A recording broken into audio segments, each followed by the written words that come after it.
Straw Hut Media. Hey everybody, welcome to Release Date Rewind, a podcast celebrating movie and TV anniversaries. I'm your host, Mark J. Parker, a movie and TV lover and a movie and TV maker. And thank you for checking out my show on the Straw Hut Media Network on your favorite podcast app or watching it on YouTube. It's the kickoff to 2024 with this episode that was picked by you, my friends and listeners. Kickoff is a sports term, right? Football, I think, right? I think so. If you follow me on Instagram at Release Date Rewind, you saw a poll a few weeks ago where you could vote on what you wanted this episode to be about. So the time has come to discuss what the majority want, and that is a teen movie double feature from 25 years ago this month, Varsity Blues and She's All That. Now, 1999 was a major year in entertainment, and these two January movies started that year off with success, big success that we'll talk about. From The Exorcist to teen popcorn drama, we talk about everything on this show, right? Now, heads up, students, we give everything away here. So, if you haven't seen these movies or you need to rewatch, Varsity Blues isn't so easy to find at the moment in the US. I think it depends on your Paramount Plus and Apple TV Plus subscriptions, because I could see it in some places, but not all. But She's All That is currently on Netflix, Paramount Plus, and Pluto TV with ads, so you can see that in a few places. All right, prom kings and queens, cheerleaders and athletes, put your worries aside because it's time to rewind.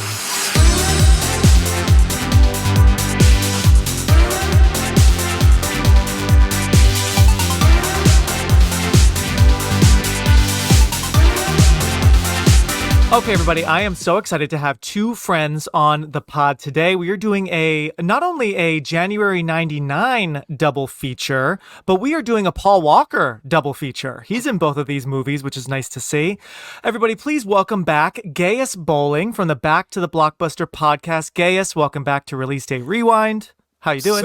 So happy to be back. I can't believe it's been a long time since I was on here last. So I know. I'm very excited. And especially for this one. And to be on with a friend, too, is pretty awesome. So I know. And look at that. Yeah. What a perfect segue. Yes. So Gaius is back. He was last on the show a while ago for Candyman. I've luckily been on his show a bunch. Thank you. And we're keeping that teen discussion going. And our other guest today is David Park of the Jimmy Eat Pod podcast. Gaius's old pal of how many years, David? Oh, man. Don't make us say that number. It's got to be 25 years, if not 30. Yeah. Wow. Yeah. Back to middle school. Yeah. I'm trying to think of it like in 94. Like, were you there in 94? Wow, 30 years? So. Yeah. Oh, shit. Man, so 30 years. So, yeah. That's amazing. Because I remember my oldest friend.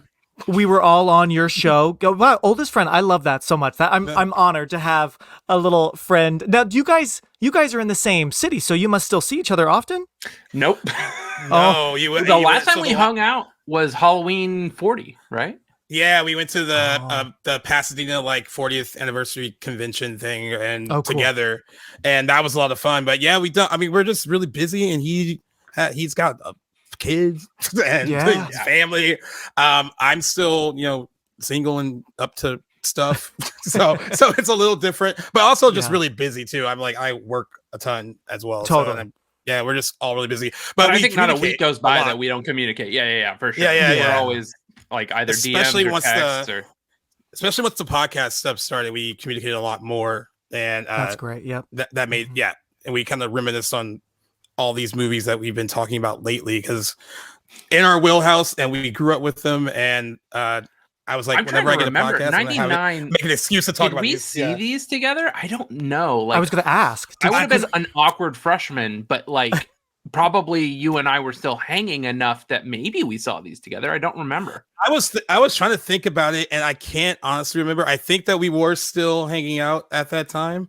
But I don't know if we saw these together. All the ones from 98, 97, I can recall pretty well. It definitely feels like we would have.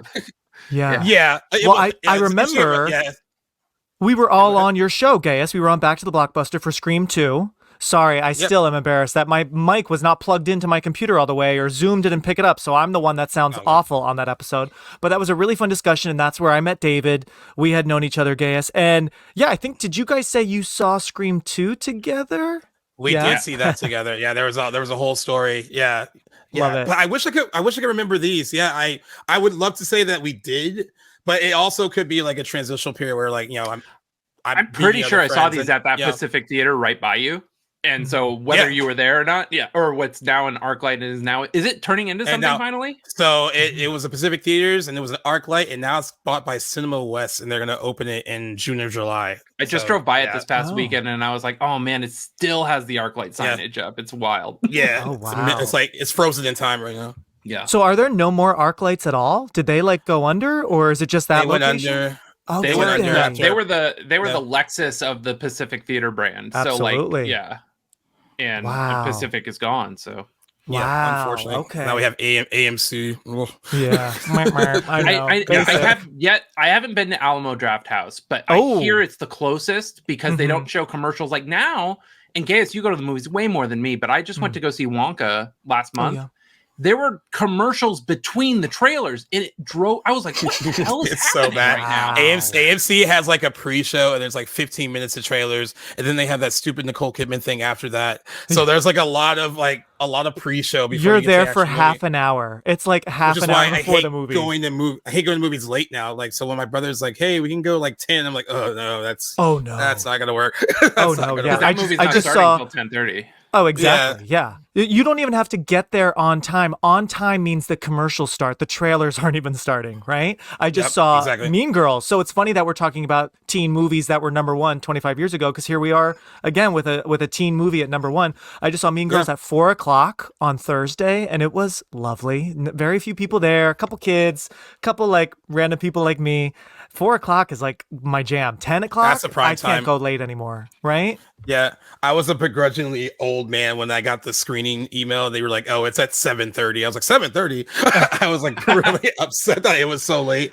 Screeners, do they show all that crap at the screeners or no? Thank God, it's just they go right to the movie. They did have this was the first time there was actually a guy that introduced Mean Girls, and because he didn't want anyone to give away spoilers or whatever, and he also introduced it to let people know like, hey, this is different from your other Mean Girls. This is a musical, just in case people didn't know that we're at the screening. I thought everyone at the press screening would know, but you would think.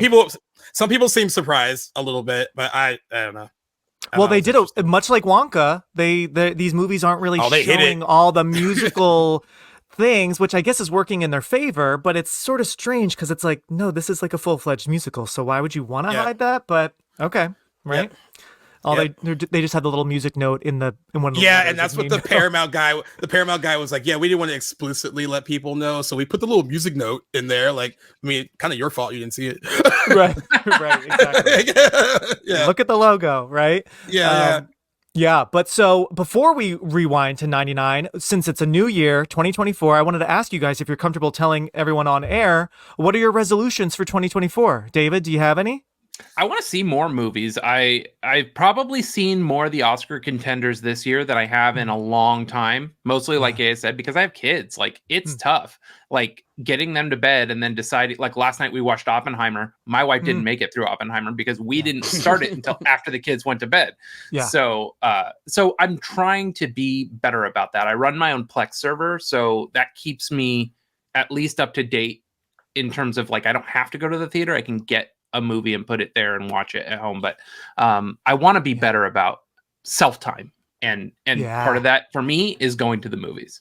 So, that's great. Okay. So you do want to go. And like you said, you haven't been to Alamo. You got to go to Alamo. I'd prefer to. Alamo. And like this week, Oppenheimer's back in theaters in IMAX 70 millimeter. I wanted to go see it, but it doesn't start till 1:30, and I have to pick the kids up by 5:30, and that gets me out of the theater at 5-ish, and that's just cutting it too close. Yes, cutting it close. Yeah, and I just saw Oppenheimer's coming to Peacock in like a month. So it's that tricky. I know, isn't that so funny to say like at home where it should be watched? I know, right? Yeah. Same with Killers of the Flower Moon. I'm like, I can't go to the movies. I am at the age now where I absolutely always have to pee at a movie, even if it's boring, if it's amazing, whatever. I always have to go. So like a 3-hour movie, I'm gonna be going a couple times. What about you, Gaius? Any resolutions for 2024? Yes. So I would like, and this is just a personal one. Like I I make money writing and I love doing the podcast and stuff. I still manage at the restaurant though, mostly because it's more of like a family like kind of thing where I've been there so long, it's hard to leave. But I made a personal resolution that I want to make this my last. I was going to say like I was going to do it in 6 months, but I want to say year to be realistic. I'm going to make moves to like for myself to not be there anymore because I just want to be full time doing what I love rather than just kind of not slumming it there, but I kind of put in time there. I got the place to where it needs to be, like marketing wise and with sales. So I kind of just want to be done and just do stuff like this full time. That's amazing. Yeah, so I've never done this. Actually, made that a resolution because I always like talk myself out of quitting, and not because I need it, just because it's like, well, like he's gonna need me and they're gonna need me. So at this point, I want to like do something for myself and like make it a point to be like, hey, this will be my last year, and that's it. That's amazing, Gaius. Wow, that's a good goal. I love that because you're not only doing Back to the Blockbuster, your podcast, you're also writing. Tell us where can we find all your reviews and articles? You're on a few sites. Everywhere now. So mostly Movie Web now, CBR. There's First Reviews. I just started doing interviews for them that will go on their YouTube page in the next few weeks. The Hashtag Show is something I just joined as well, like 2 weeks ago. And then Geek Vibes Nation, I'm on their site, and I just became their TV editor. So I'm in charge of the TV side of things and like kind of shelling out all the screeners and stuff for the writers and seeing who wants to take what. And then I have to also check their work, which is like the first time I've done anything like that. So it'd be weird to have people send me stuff and then editor. I feel how you uncomfortable doing it a little bit, but as a writer though, when you see something go out and you see a mistake or you see something that you're like, oh, no one caught that. Do you ever think about that when you're reading other people's stuff? Because as an editor myself, but I'm a video editor, I'll watch something and wonder why something went to air that way or why they made a decision that they made. And I realize that I am that guy that kind of oversees everything before it goes out, where I currently am. Yeah, I especially do now. And, and it can happen to all of us. I mean, I'm not perfect either. I mean, especially when they're like, hey, we need this, like it's breaking, do it now. You want to get it out quick. And sometimes when you get it out quick, there are some mistakes in doing that, which is why you send it out right away. And then you quickly look at it again and edit it really quickly. I've been surprised watching, like reading stuff on Deadline. That Deadline has a ton of spelling mistakes. I just saw someone misspelled Nev Campbell's name this weekend and like Deadline or Hollywood Reporter. I was like, really? Whoa. They might be having AI write their first draft and then no one's catching it. Yeah, could be. That could be it. But yeah, I've been shocked by that. I'm like, whoa, like that. And they'll go back like an hour later, like maybe they like took it down, edited it, and it's still there. I'm like, oh, yeah. Right. Well, they're like, whatever. Right? We're big trade, so we don't need to check it too much. I guess not. Yeah, people will still click on it. You want the news or not? I know, right? Yeah, exactly. You can figure out the rest. You're mixing the big picture here. It's not the spelling error. Yeah. Plus, Gaius has his very popular, awesome Instagram page, G Reels. So check that out. And David, tell us before we get into these movies. So yeah, you're a video editor too. I spend much of my days editing social video content. What kind of videos do you edit? Well, right now it's not much that anybody would see. The things that people would see is like when I was working in doing Disney value-added content. So like one of the biggest things I cut was what was the second J.J. Abrams era Star Wars film, the sequels? Was that Rise of Skywalker? I cut the blooper reel for it. I cut the blooper reel for it, and I feel like I always see it come up on things. So like I was doing a lot of blooper reels. I did a lot of like I did all 3 Descendants movies. I also did these really fun things where we would do side by sides.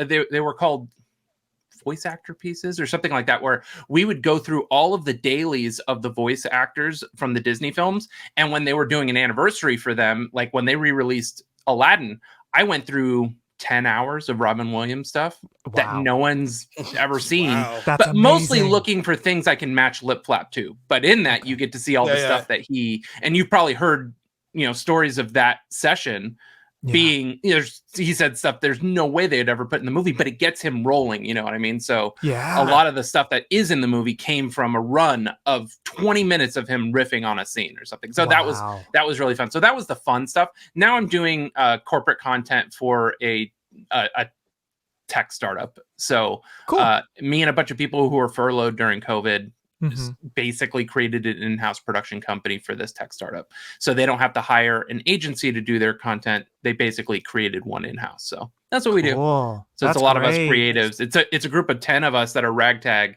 in this company that does like computer software. And no one knows what we're talking about, and we don't know what they're talking about. Yeah, that's so. I mean, honestly, that sounds great. It's like, okay, we're over here. You do your thing, but we make them look good. Yeah, absolutely. Oh, that's great. And you had a podcast that recently ended, right? Last year, Jimmy Pod? It's on hiatus because we've covered every piece of recorded music that Jimmy Eat World ever did. So you had like 180 episodes, right? Yeah, essentially right now we're waiting on them to release stuff, but the high point there was we did get to interview Jim for an episode, but we also have like people who directed music videos for them, did art direction for them, all that kind of stuff. So it's super niche, and it's song by song, and we do have a discography page on our site where you can find the album that you like or the song that you like easily, because it was not in order when it was released.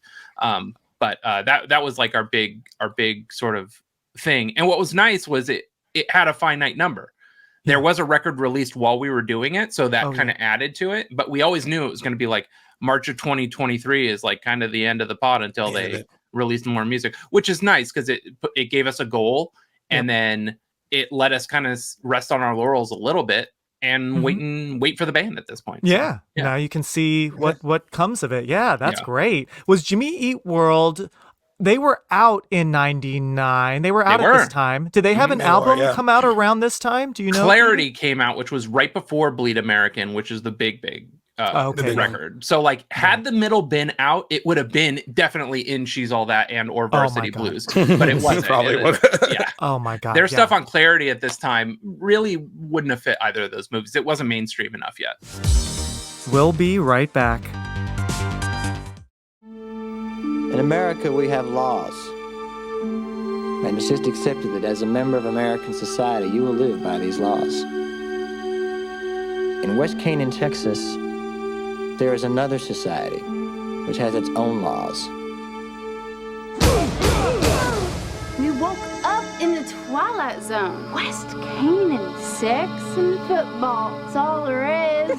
99, as you guys know, just already with this kickoff to 25 years ago, 99 was like the year of the teen. And Gaius and I have talked a lot about teen horror in 98, in the wake of Scream, and I Know What You Did Last Summer. But right, do you guys agree? Like we had big teen movies for much of the whole year of 99. Yeah. Like this was when the bubble burst on teen life. Like we knew too. I feel like Gaius and I, we started writing movies because we loved everything Kevin Williamson was doing. We loved all this stuff, and we also loved John Hughes, but it was so funny how far removed John Hughes movies felt at that time. But like they're only 10, 15 years older than some of these movies. So, but I feel like we knew that it was happening. Like I think we hung on names like Kevin Williamson. Yeah. And we knew like the Brat Pack stuff was of our generation. Of our and we had our own little Brat Pack of our generation. It was applying, It wasn't quite Frat Pack yet, but Right, Mark, absolutely. I think we talked about it before that like the horror stuff was going on a lot in like 97, 98. And then like you had Can't Hardly Wait 98, but like the teen, like actual teen comedy, teen films like this weren't huge yet. It felt like 99 was when, it kicked off with Varsity Blues and then just shot off after that. I mean, like seriously, all kind of various degrees of success, but they were released so close to each other. Didn't feel like that back then, at least not to me, that they were that close together. But looking at it now, when I was like looking at the calendar for our anniversary stuff, I was like, oh, all these were, especially these two. I didn't realize they were released so close together. 2 weeks apart. 2 weeks apart. But it was a fun time to be in that age group. Even if these movies weren't entirely like great, it was nice having movies made for us. Teens were in control. Like the studios, the advertisers, they wanted us so badly. They wanted our money. They wanted us to wear their clothes, right? So like teens were so, and I've said this before on the show, especially with, Titanic, a movie like Titanic, these big movies that we see today, they're not starring like 22-year-olds. Oppenheimer is like Cillian Murphy, right? Barbie is like a third, so like, but back then teens were everyone wanted the 20-year-old to like be on the cover. It was like having 20 Jenna Ortegas in the 90s. Yes. You know what I mean? Like, whereas everybody now is like, oh, Jenna Ortega's so great. I was like, yeah, we had like 20 of them. Oh, we had 20 of them. Bunch. Yeah. Oh, yeah. That, I remember. That is such a good way to put that. It's a great way to put it. And it's funny because we don't have a lot of Jenna Ortegas because we all kind of grew up and we kind of like the slightly older version of Jenna Ortega, although right now, but like I just remember in 99, Entertainment Weekly, probably in the spring, came out with, and you guys might remember this too, they came out with like a yearbook of all the hot teen actors, and I say teens because half these people were 25, or the right? 20s, yeah. Right? Like at a minimum, right? But like I remember it was at the height of this, and you had like faces, they had like a kind of a spread of like a fake yearbook, best dressed, blah, blah, blah. And it was everyone. It was all these people from all these movies we loved, right? And I remember I was just like, wow, we are, and I thought, I was around 11, 12 when this came out. So I might have been a little bit younger than you guys, but I remember thinking like, oh my God, I can't wait to be an actor and be in all these movies. And then as we saw just, a few years later, it started to shift, and so now it's, teens aren't as popular. But anyway. My wife was losing it last night in Oppenheimer. I was so glad she made it that far when she saw, when Josh Hartnett comes on screen, I was like, you know who that is? And she's like, oh my God, he looks amazing. And he was one of our Jenna Ortegas, man. Hey, you know what's funny about what's funny about seeing someone like him now for us? Like we're almost like we're proud parents. Like, oh, they're still working. Like, look good for them. Yes. It's like nice they're still working, or they still look good, or like, oh my, you're proud of them because it's like, oh my God, like you were my like coming of age years, and I was watching you come of age on screen. So like, how nice to see that you're still in it, and like you didn't die or fade away or turn to drugs or whatever, right? Yeah. So I still need to see Oppenheimer, but I was excited to hear that Josh Hartnett was in it. Anyway, and apparently he was in the mix for She's All That, but I mean, there's no denying I read that, Jr. Right? There's no denying the Prince. Forget it. So let's best work. Right? I mean, one of the best, at least of this era, right? It's funny looking at people's IMDb's, and Freddie Prinze Jr. had said, I still know, She's All That, Scooby-Doo, and it's like, it was kind of all in those 4 or 5 frames, right? Yeah. But so let's rewind, everybody. We've already started talking about 99. We're gonna go back to January 99. First, we're gonna talk about Varsity Blues, boys. Then we'll move on to She's All That. Varsity Blues came out January 15th, 99. Like we said, it kicked off the year of the teen. I'm going to just set the scene for us. You guys shout out what you think. I'm going to jog our memories. This is what was happening in January 99 when these movies came out, okay? On the news side, Clinton's impeachment trial had just started with the whole Monica Lewinsky scandal. So that started early January of 99. On the music side, Have You Ever by Brandy, someone Gaius and I have talked about on his show, and I Still Know, our final girl, one of them. Brandy, that was the number one song in mid-January when Varsity Blues came out. Big song. I remember that. Like as soon as I saw the title listed on the Billboard chart, I was like, oh my God, I can hear it in my brain right now, right? So Brandy was huge. Because of You by 98 Degrees, that was in the top 10, as was Save Tonight by Eagle Eye Cherry. Oh my God. Jesus. Right? Loved Eagle Eye Cherry. That song, oh my God. So they were in the top 10. Britney Spears had just released her debut album, Baby One More Time, on January 12th, just a few days before these movies came out. I mean, like, right? Like, I'm telling you, 99 was like, teens, go get them, right? Yeah, Jesus. And I just feel like that album, lover or hater, like that was, everyone was a buzz at school with that song. And then with the album, like Britney was everywhere, right? And I'm actually almost done her audiobook. And if you guys have time and want to listen to Michelle Williams absolutely kills it. She is a fantastic narrator, no surprise at all. And, as a what's the word? Like a sometimes fan. It's not like I know every Britney song, but as a sometimes fan, I knew some of these things, but man, it is a fascinating perspective. It's just amazing. Listen. Check that out. Yeah. So Britney had just come out with her album. Fatboy Slim's single, funny because we'll get to Fatboy Slim a little later.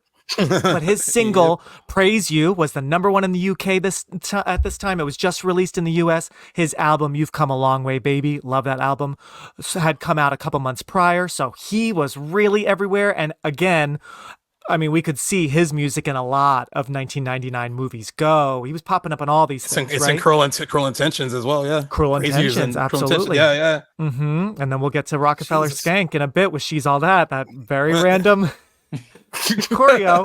Okay, sure. Right? So that was everything that was going on just in music on the TV side. Now, everybody, I just want to reiterate, I mentioned this in my intro, but I want to reiterate this. We're talking about these two movies because I threw this to an Instagram poll, and these two movies, this teen double feature won by a landslide. But second place was this little thing called The Sopranos.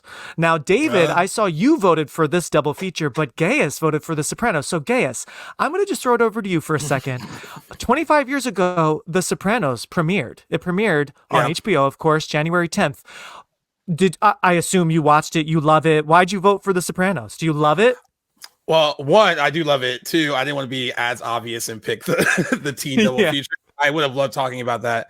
But everyone that was posting about The Sopranos recently was just talking about how that show really changed the face of television. And I know I have some other people that throw in Sex in the City as well. And I guess I wasn't huge on that. HBO was on top of it in the HBO in general. And then David Chase, I don't know if you saw what he said recently, how like that golden era TV is gone now. Like you can't really tell these kind of stories anymore, mostly because people are not patient enough to really sustain the amount of time to like really dedicate to a show like this. But like, yeah, you hadn't really seen, even at that age, you hadn't seen anything like that before. And still really, it kind of is the pinnacle of what great TV is and was basically. Yeah. I mean, it was just number high standard. 3. I feel like it was number 3 on that variety thing, right? Yeah, it was up there. Yeah, David, did you watch The Sopranos? I didn't.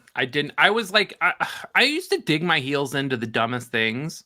Yeah, and I was really into Goodfellas, and I was like, I don't need any more mob stories. I had never even seen Godfather until I was like in my 20s, and then I watched it. But what was distracting when I watched The Godfather was I saw the source of all the references I'd seen over the years of everyone referencing The Godfather, and it was distracting. So I came out of it. For some reason, I pit Goodfellas and The Godfather together because they both were mob stories, and I chose Goodfellas. Yeah. And then I never watched The Sopranos, but I know I have to. It's on the list. I know, it's on my list too. I admit, everybody, just the other day, I said, you know what? It's about time I start The Sopranos. And I'm from New Jersey. And like, I knew people that worked on that show. My mom had a dress store and they bought a dress from her for someone to wear in like season 4. I remember it was a big deal. Never watched it. Parents loved it. Friends loved it. I finally watched the pilot episode and I think I'll continue. I mean, first episodes are always tricky, I was sort of like, okay, cool. It was good. Is it great? But I'm sure it gets better and better. I believe it. So it's probably hard to watch something like that, right? Like when it's so you're far removed from the hype.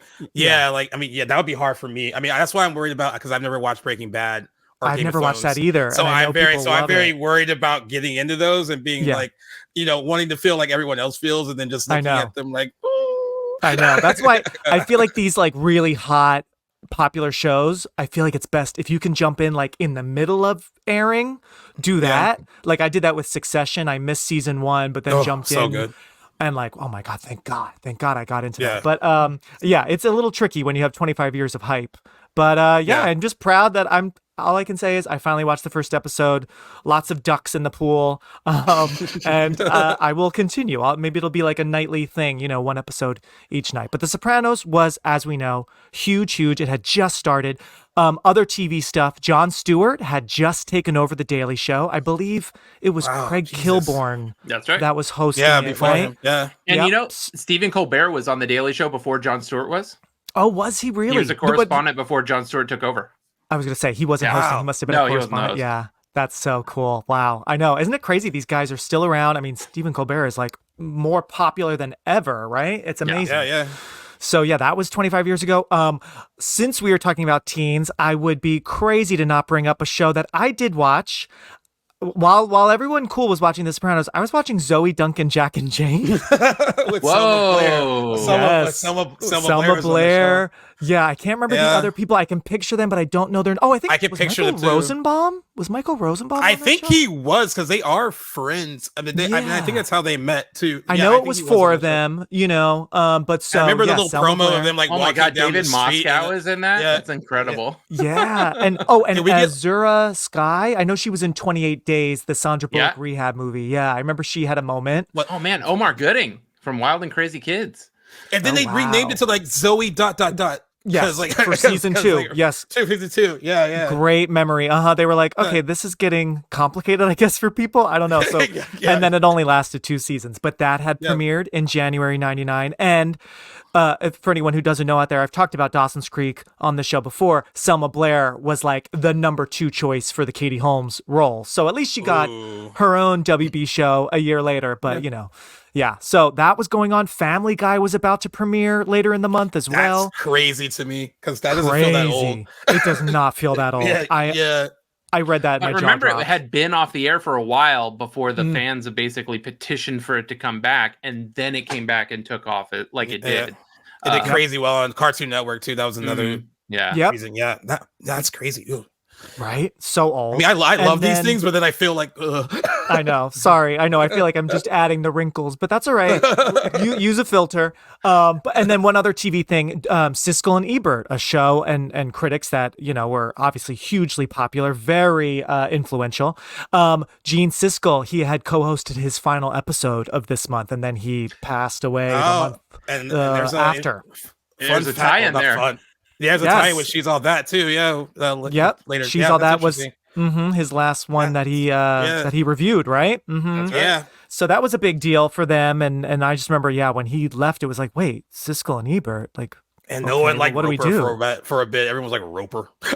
Oh yeah, Roper. Oh my God, you're right. I forgot his name. It took him a bit to get like acclimated. Everyone's like, no, not that guy. Right. Oh my God, I forgot about him. Yes. Yeah. And so other popular movies and not so popular. Varsity Blues came out the 15th of January that year, same day as In Dreams, Guilty Pleasure with Annette Bening, Robert Downey Jr. Very strange movie, but I was really into it as a kid. Haven't watched that in years. And Virus, with Jamie Lee Curtis. She hates that movie, dude. Oh, as do I. And even as a kid, I was like mad shit about that movie over the years. It's so great. Yeah. And what's funny is she shot Virus before H2O.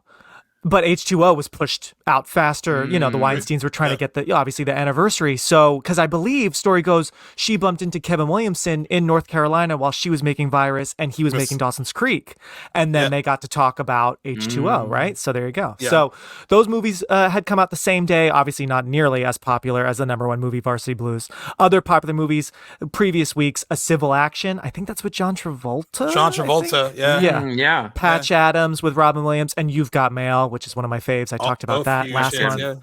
So those were popular, and in comes Varsity Blues. Now, boys, one of you gets to talk about Varsity Blues. One gets to talk about She's All That. So who wants to give me your own little log line for Varsity Blues? I'll let you choose.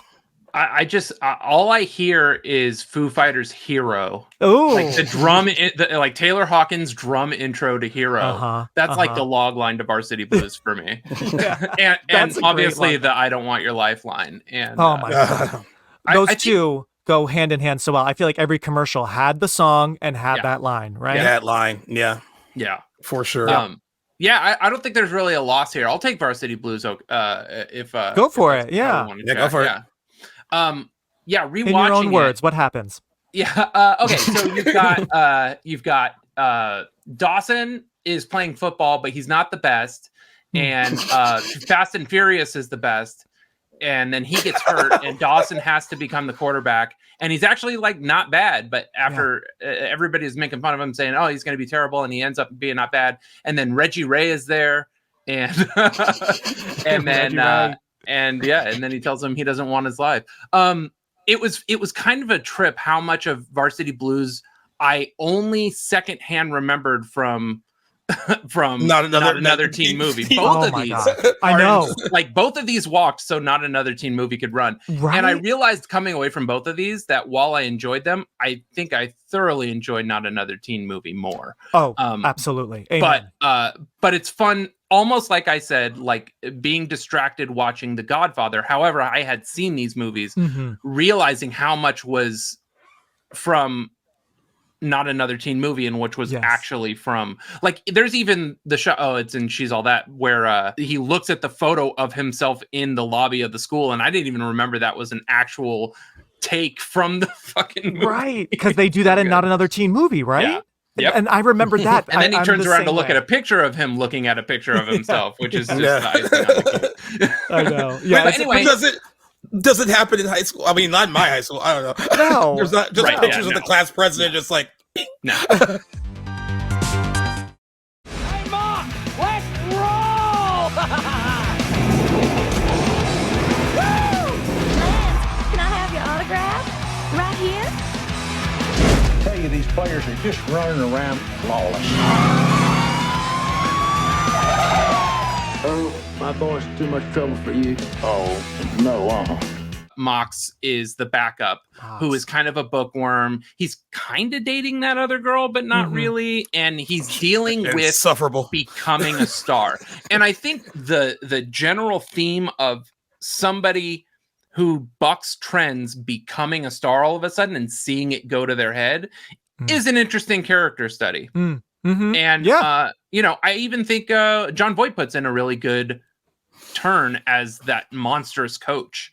Agreed. And there's, I think, like, what's the other football player that is basically lays it down, which I thought was pretty cool for 1999, putting it down to Mox and saying, look, you think that just because I'm playing on the team with you means that I'm Wendell, the black guy, yeah. It's such a great and powerful speech that I thought it is, especially for 1999. Like, that was pretty rad. And then, you know, what happened, what you hope happens, and Mox gives him the chance to prove himself and be a star in that moment. So there's really good moments like that I took away from the movie. I really didn't remember. I didn't remember this nearly as much as She's All That. Well, when was the last time you saw this one, David? Do you honestly remember? It was a big soundtrack movie. I know we talk about having the CDs for movies. I had it. This is a great. Both of these movies have a great soundtrack. That Collective Soul song. Oh, yeah. I still play it. Yes. Oh my God, I'm so happy that you. I feel like you just posted that in a story. I love that song. I forgot that song was from this soundtrack. I knew it was one of the teen movies of this era. Yeah. Yes. Oh my God. And what about you, Gay? Real quick, David, before you go on, Gaius, when's the last time you saw Varsity Blues? Has it been a long time too? Almost 10 years. Like, it was a long time, but it was weird watching it. I was because I'm watching it by myself in my room. A lot of the funnier lines I found myself like saying ahead of them because I remember them.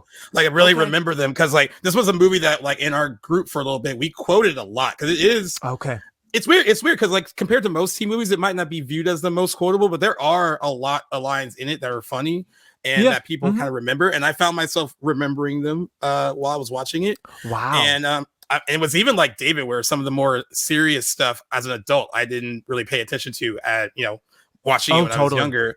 And it kind of made me as an adult watch the movie in a different way, where I think the movie touches on a lot of interesting themes and doesn't really run with all of them. Like there's a good story about putting that much pressure on high school kids to play high school football. And it does kind of touch on that a bit, but I think it could have gone even further, but it's also a teen movie from the late 90s. And I don't think they wanted to go too deep into it as they could have, but they easily could have. I mean, I think you kind of get that a bit more when you watch something like Friday Night Lights, the movie, than watch that TV show. You get what Varsity Blues was trying to do. Yes. And, but yeah, it does have a lot of moments that are like, oh, that could have been really great if they would have expanded on that more. And it's funny you bring up Friday Night Lights because yes, obviously similar vibes, but I had read that apparently in order to get James Van Der Beek to do this, I guess the script he first got wasn't what we ended up seeing. I guess there needed to be some changes, and they got it to be more like the Friday Night Lights book, the memoir, I think, right? It's a memoir. This movie predates the Friday Night Lights movie, right?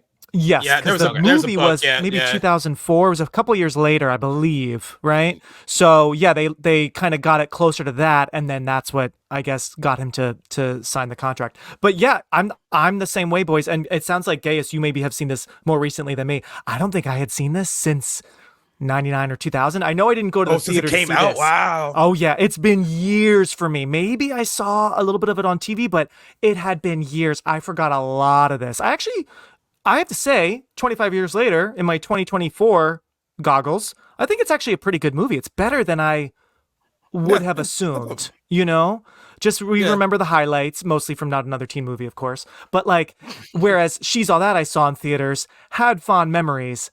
We'll get to that in a minute, but that I feel like watching it as an adult in 2024, I'm like, oof, yuck, like, geez, right? But Varsity Blues, there overall, are some jokes in there, like, yeah, I was actually pretty impressed with the messages and the pressure, like you were just saying, guys, the pressure on these boys to like be these Olympians on the field, to drop everything to impress their dads. I forgot about all the pressure to impress the older generation. That was very interesting. Yeah. I remember asking friends because I didn't have any friends that experienced that, and like went to high school in Manhattan Beach, so like it's not football was important, but it wasn't important like this. But watching the movie years later with friends who lived in Texas, and like I was like, how accurate is this? And they were like, it's fairly accurate how seriously they take it. It really, like, they start you young, and they really treat it as if you're playing professionally. Like your life is gonna ingrained in it. So I used to think when I first saw the movie that like, oh, that seems like an over exaggeration, but like, no, apparently it's not. It's very much that part is very accurate. And they are living vicariously through their children too, like the dads and all that. Everyone in town is like, either they were once great and now they're not, or they really wanted to be and never were, and they are living through all these kids and trying to like make their dreams their kids' dreams. And that is part of the movie that struck me the most. I thought was really good. I just wish it would have really ran with that a bit more, but I get it. They didn't want to like alienate their audience. Like, hey, it's still fun, right? It's a fun teen movie. Yeah. We can't get too serious. They cast James Vanderbeek for that Dawson's Creek audience, so they got to make a movie that's appropriate for them, and then put John Voight in it for the parents that are taking their kids for the adults, right. for the weight, and then let like Scott Conn, who that character did not, his jokes did not age well. Oh, she broke my heart, so I broke her jaw, which I was laughing at in my room, but like I was like, oh God, Jesus. Laughing like, holy crap, I can't believe someone approved this. Like, what? And then he steals the cop car butt naked with like the other naked girls, and like, it's very. I guess back then it was funny. Like, Stifler is very much cut from the same cloth as Scott Conn's character for totally. Sure. But it's so funny because I was looking up everyone's ages, and Scott Conn to me just looked older than 18, but he was only like 20 years old. So I'm like, okay. But Ron Lester was 28. Billy Bob was like older. Like I was like, I didn't know that till I didn't realize that till I researched it for this. I was like, whoa, he was that much older than the rest of them. But and then didn't he basically play himself in Not Another Teen Movie? Movie, he did. And then he was on that show Popular for 2 seasons. I loved Popular, yes. Really, really liked, Oh, yeah. One of Ryan Murphy's best, which is funny because that's one of his first things ever. Yeah, and I still rank it as one of his best, and a lot of people haven't seen it. I was like, do yourself a favor, find it. At least season one. Season one solid. I know season 2 goes all over the place, but it gets but it gets crazy. I'm glad you like that show too, for sure. But real quick, did either of you play football in high school or any sports?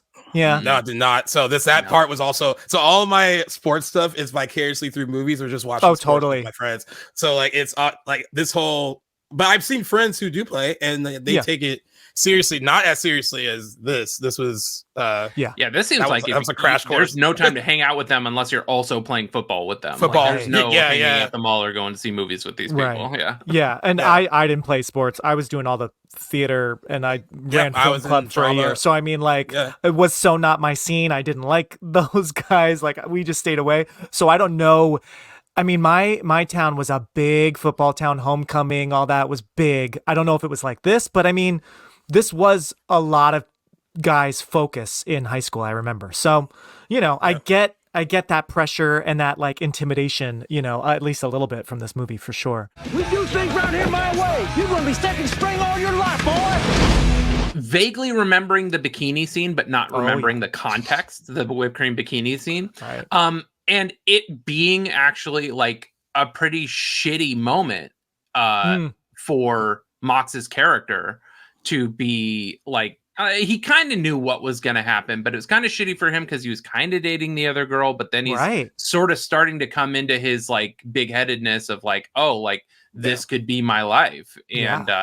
And seeing her, Ali Larter's character, basically say like, I'm not getting out of this town unless I'm marrying somebody who can get like those types of things are things I absolutely went over my head as a kid watching this movie. So putting those into context really like made the scene more memorable for me in some ways, other than the shock of seeing Ali Larter in a whipped cream bikini. Do you want whipped cream? Sure. There's the fun thing that I just also didn't remember, the teacher that was the stripper on the side. I remember them saying, oh, that's an interesting car for a teacher. I was like, oh, this is coming back in some way. How does she have this money? And as soon as they got to the strip club, I was like, oh, right. Oh, my God. Right. And I was rewatching this movie on a plane. Oh, man. And I forgot. I totally forgot that I knew the teacher. But again, with James Van Der Beek, I was getting my Dawson's Creek brain confused because I did watch that show and I at least remembered the first season very well, and of course Joshua Jackson's character has yes, I mean they took that teacher, you know, so there's that relationship. So I couldn't remember. I knew something was like shady with the teacher. Is she dating one of them? Is she having sex with one of them? Completely forgot. No, she's a stripper, and we're seeing everything. We're seeing booth. But you know what's funny is like oh as a kid, you just think, oh, rad, the hot teacher's like getting naked in the movie. Yeah, you don't think about the implications and I'm a teen and I'm watching a movie with strip club. This is awesome. But like as an adult now, you're like, fuck, like, you know what? Good for that teacher. Good for her for going to get her money because she's in a fucking shitty Texas town. And you know, like she got to get her money. And it seems like everyone wants to get out of this town except for the footballers. No one else likes this. What is the name of the town? I wrote it down. It West is Canaan. That's right. West Canaan, Texas. But his poor brother, who's like into different religions, like all the girls, every female basically wants to run from this town, right? So yeah, you bring up a good point. Of course, that teacher, it's like good for you, like for trying to make some money and do something other than, you know, just cater to these boys. And she even like made the best of a situation. Like she was embarrassed, she had to finish her set, and then just sat down and had a drink with them. Like, what? There was a lot of casual drinking, but that's kind of how like movies were. Like up to Gossip Girl, I feel like there was so much casual underage drinking. I explained that away because I was like, at first I was like, why are they able to go in there and drink? But they're like basically stars in their town, so I imagined that they would just let them do whatever they want. I used to say that about Gossip Girl too. I was like, wait, they're in high school, but I was like, oh, but they're rich and their dads own like hotels, so they could probably drink wherever they want. So I used to find a way to explain that away. Yeah, I agree. You know what flew over my head too about that whipped cream bikini scene? And so as a younger person, and then watching it for this, they're playing "If Your Girl Only Knew" by Aaliyah in the background, and at the time, I was like, oh, that's just a fun bop. Like when I saw it a long time ago. Yeah. But then I was like, oh, this has like deeper meaning because it's like he's there with his girl and his girlfriend, and his girlfriend doesn't know. I was like, oh, I had like a little giggle to that after that. Yeah, that's true. That's so true.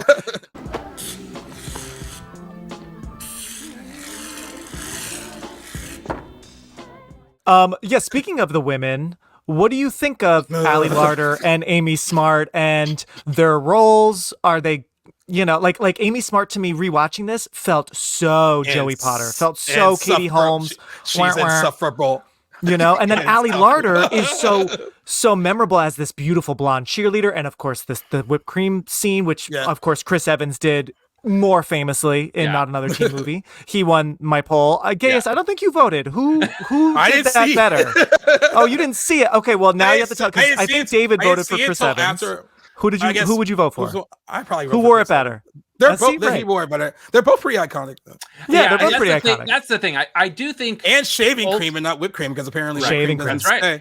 I think in the greater general zeitgeist, it's Ali Larter. She's the reason people know the reference. But people who have seen Not Another Teen Movie are going to probably vote for Chris Evans, because it's Chris Evans, which is just so funny that he even did a movie like that with how his career has gone since then. And, absolutely. And be parodying it in such a funny way. It's like Scary Movie. Some people remember Scary Movie more than Scream. Right. You know, if you're not as a diehard horror fan, you're going to remember Scary Movie and all that. So is this Ali Larter's like... I think it's her debut. And it is, but I was like wondering because she's done good stuff since then. But I was like, is this the thing that she's like most known for? Because I know she was on Heroes and she was. I was going to say maybe Heroes, but like I was going to say, well, for me, it's like when people Final think of her, they're Destination, like, right? This is a big moment. I mean, I know Blonde. it's a big scene. Oh yeah, she is in Legally Blonde. Forgot about that. But yeah, I mean, this was like her big breakout, right? But I don't know if I would rank it as like high on her list because again, she's actually not really in it that much, you know. And that's what I was sort of thinking of, right? Thinking of the female characters, like, you know, Amy Smart's in it throughout, and she's sort of his conscious. You're right, David, as you're saying, like he's kind of getting closer and closer to the sun, and he's got an ego now, and he never wanted to play football, but now he loves the attention, right? But Allie Larder, once she has her breakdown in the whipped cream, shaving cream, she sort of fades a bit. She disappears in the movie. Not a bad thing, because I mean, she sort of said her honesty. She spoke her truth. She doesn't really come back though to like kind of say. I don't know. I just feel. Do you feel like the women are written well enough? She has that one scene where she says that she basically mentions like she would be embarrassed after what happened, and they talk in the hallway for a bit. Right. And I think that's her last scene until we see a shot of her at the end of the game, smiling. And I think that's smiling. I think that's it. Amy Smart. I keep saying insufferable, and I get the point of the character. Like she's supposed to be his conscience, but I don't know if it was just the writing or how I've actually met Amy Smart and got to ask her about Varsity Blues. I wasn't rude. I didn't say like, oh, you were so insufferable in that.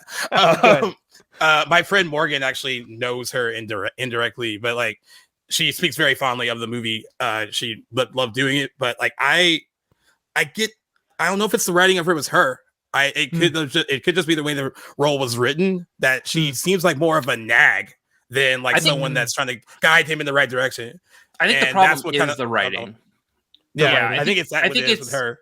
I think because it's so unclear if they're dating or not, and Mox's decisions, if the Mox's decisions are only justified to me if it's more clear that they're not dating, which it's not.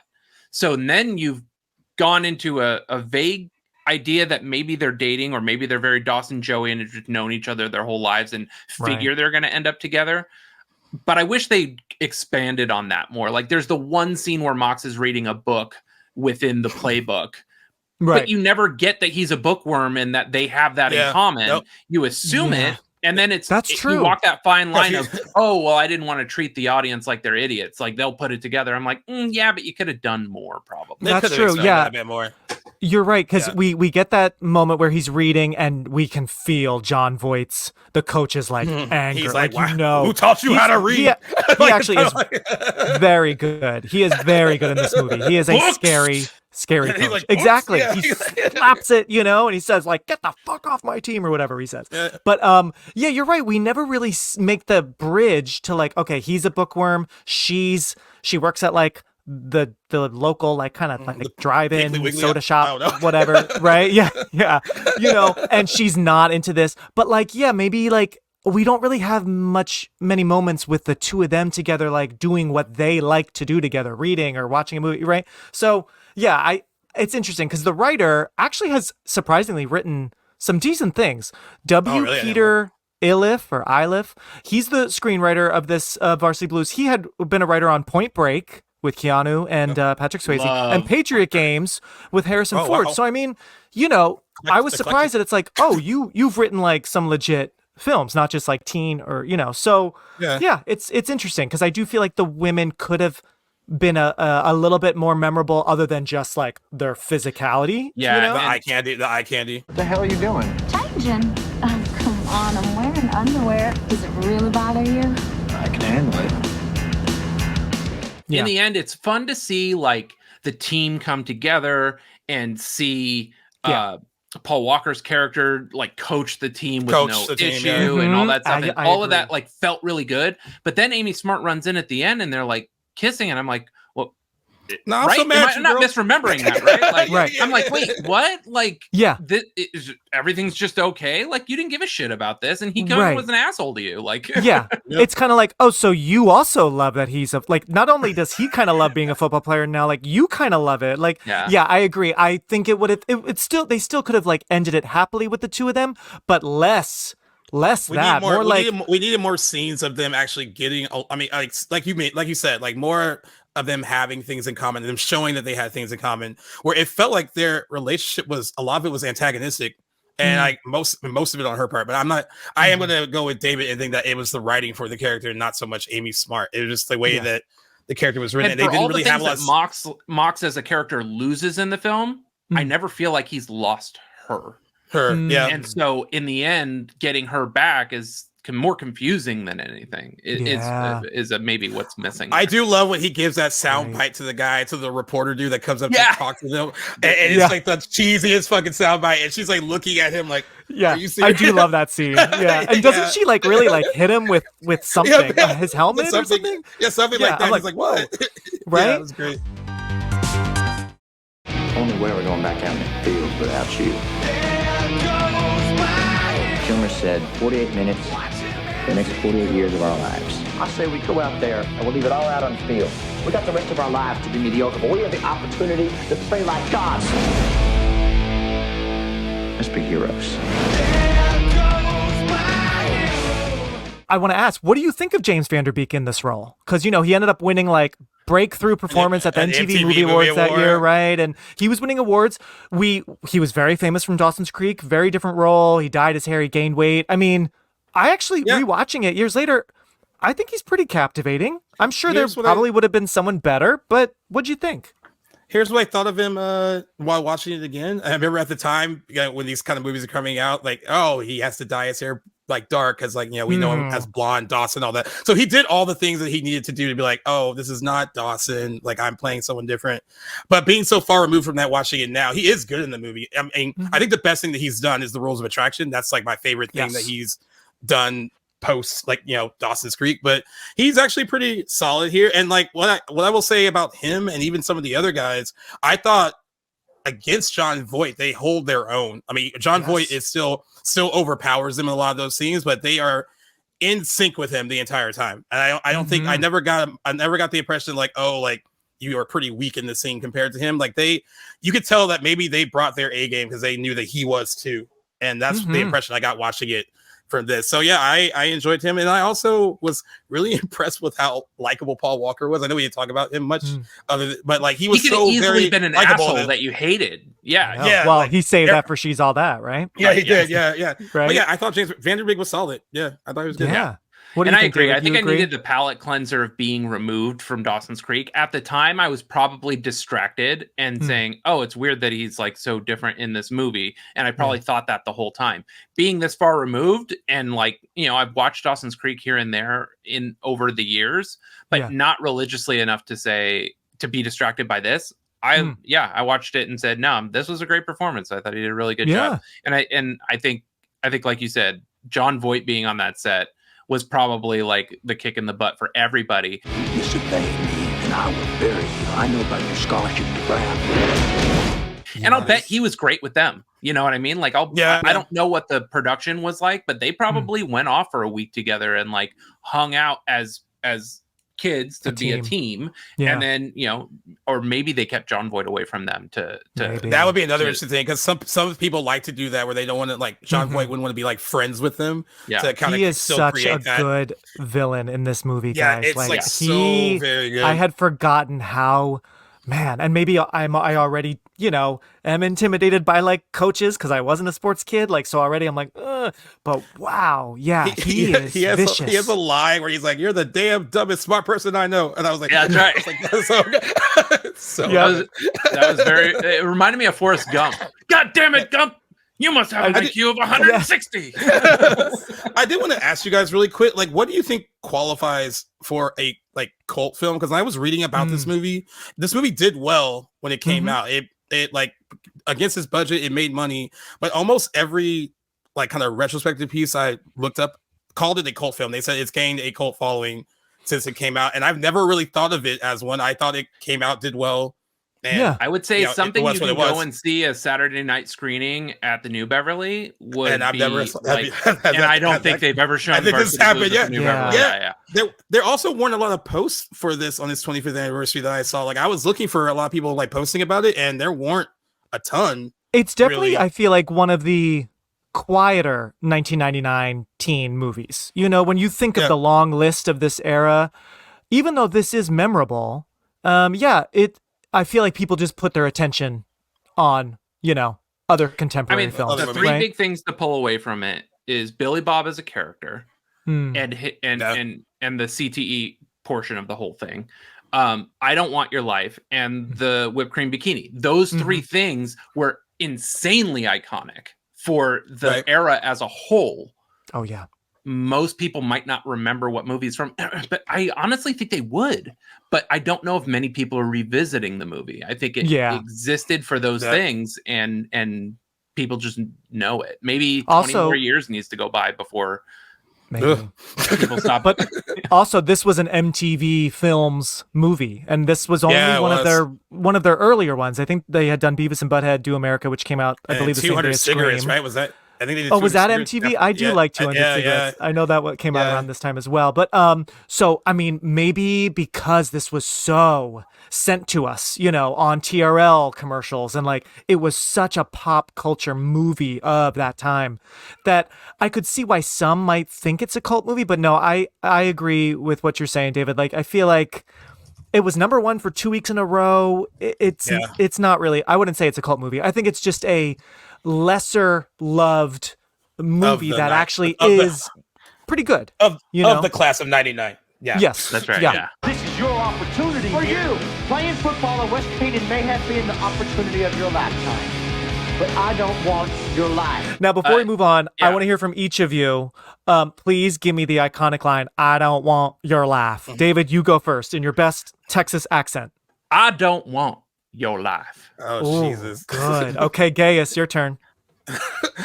I don't want your life. Oh, okay. Wow. Love it. I did have two more things I wanted to say about this go for it, David. Film. Yeah. I found that Daniel Stern was originally attached to direct this, and he got fired from it before it went into production. Yeah. Whoa. For those that don't know, he's Harry from Home Alone, but he also directed did he direct, Rookie of the Year? Rookie of the Year. Did he do that? Oh my gosh! Wow. Okay. And he's also the voiceover from the Wonder Years. So Daniel Stern. What? That's crazy. What? Isn't it? And then lastly, did you guys come across this? The little brother that's into the cults. Oh, he went missing. Disappeared. Yeah, in 2006, I think. Yeah. Oh my God. January 5th, 2006. When he was 18. Yeah, I didn't know if we could bring that up because it's kind of dark, but No. I was Googling the hell. I was like, what? Yeah. Whoa. He disappeared in 2006 under like mysterious circumstances. It seems like he might have killed himself based on like the stuff he left behind, but his family doesn't think that, and his friend that he talked to last doesn't think that was the case either. But jeez. Yeah, he was 18 years old too.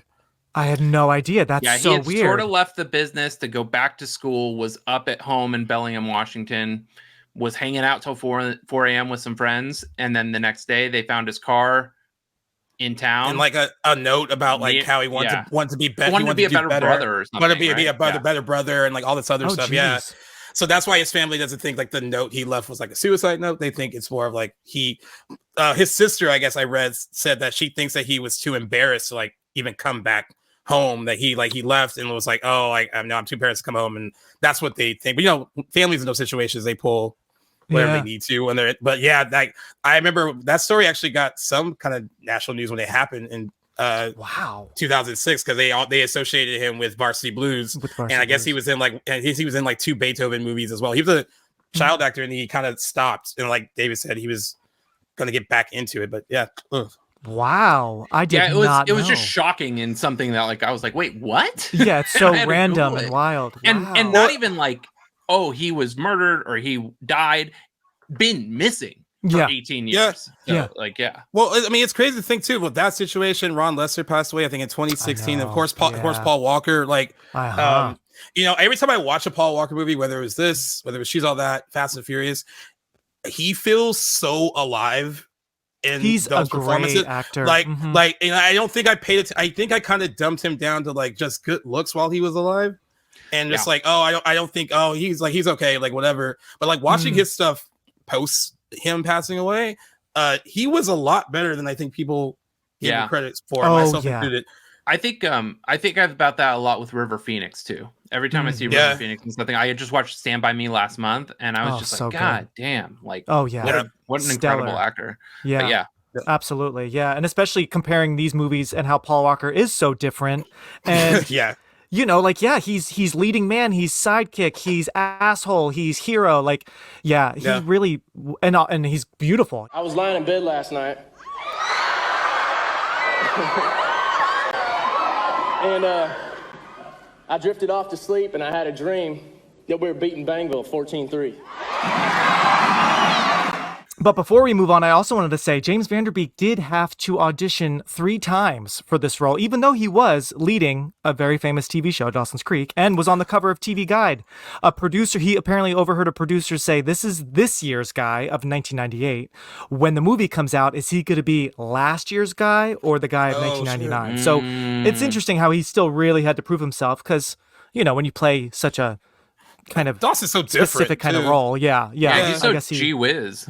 You know? Yeah. And then also, Courtney Love was surprisingly such a big fan of this movie that she wanted to present with James Van Der Beek at the MTV Movie Awards. Very random. Huh. But it's also Regina George's favorite movie in Mean Girls. That's right. I'm glad you said that. Yeah. I totally forgot about that until this month, you know, doing research. Does it come up in the new movie or no? No, not that I remember. No. I'm kind of glad they didn't take that. That's fine. But yeah. There's definitely some differences. Some things are left out, and you know, to make way for all the music in the new one for sure. Yeah. So yeah, thanks, Regina George. Her favorite movie is Varsity Blues. One time she met John Stamos on a plane, and he told her she was pretty. One time she punched me in the face. It was awesome. Now's a good time to hear from other friends who have something to say about Varsity Blues, She's All That, The Sopranos especially, and 1999 in general. Here are Johnny Burns from Burns Reviews, Lauren Evangelista, Tom Chuba, David Gonzalez from Real Chronicles, and the Instagram account Flim Staten Island. So Varsity Blues was a movie that I used to watch all the time on DVD on my PlayStation 2. And I used to always queue it up to the very end, around the point where they're going to give the needle to the one guy, and fucking Dawson Creek gets in there, and he's just like, hey, don't do it, don't take the needle. And it's that whole great speech where he's just giving the business to John Voight, and he's like, the only way we're going out there is without you. Of course, I love the scene with the pigskin, you know, I don't want your life. But that locker room scene is pretty great. I love the whole bit. I think he says something to the effect of like, the next 24 minutes of the next 24 years of your life, fuck that. And then it cues in with the Foo Fighters, like, there goes my hero. Paul Walker's in there from the sidelines. It's great. And then She's All That. I just remember how they parodied the hell out of it with Not on the Teen Movie, where like she's walking down the stairs and the stairs just collapse in. And I always think of like Sixpence None the Richer.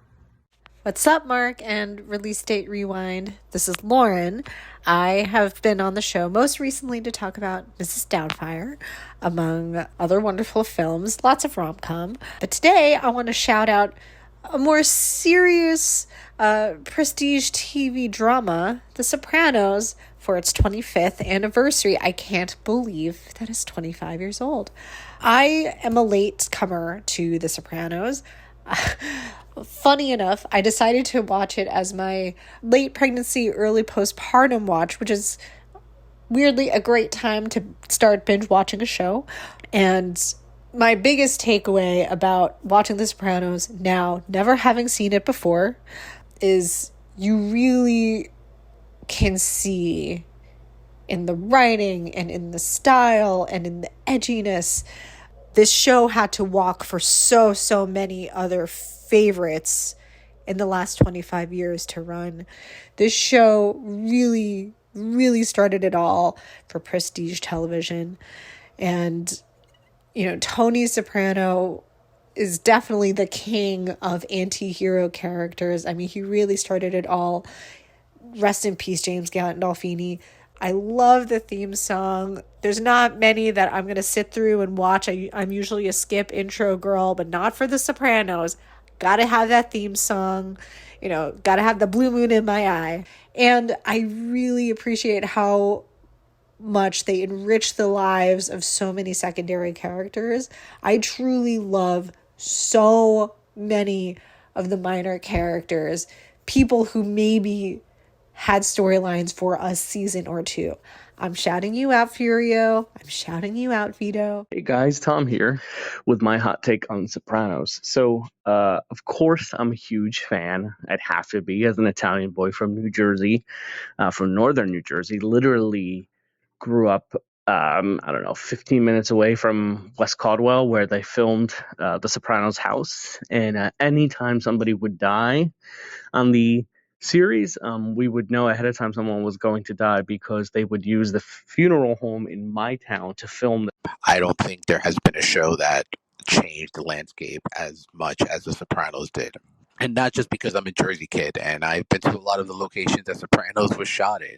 I've been to the Sopranos house. I've been to the Bada Bing. I've been to a lot of these places.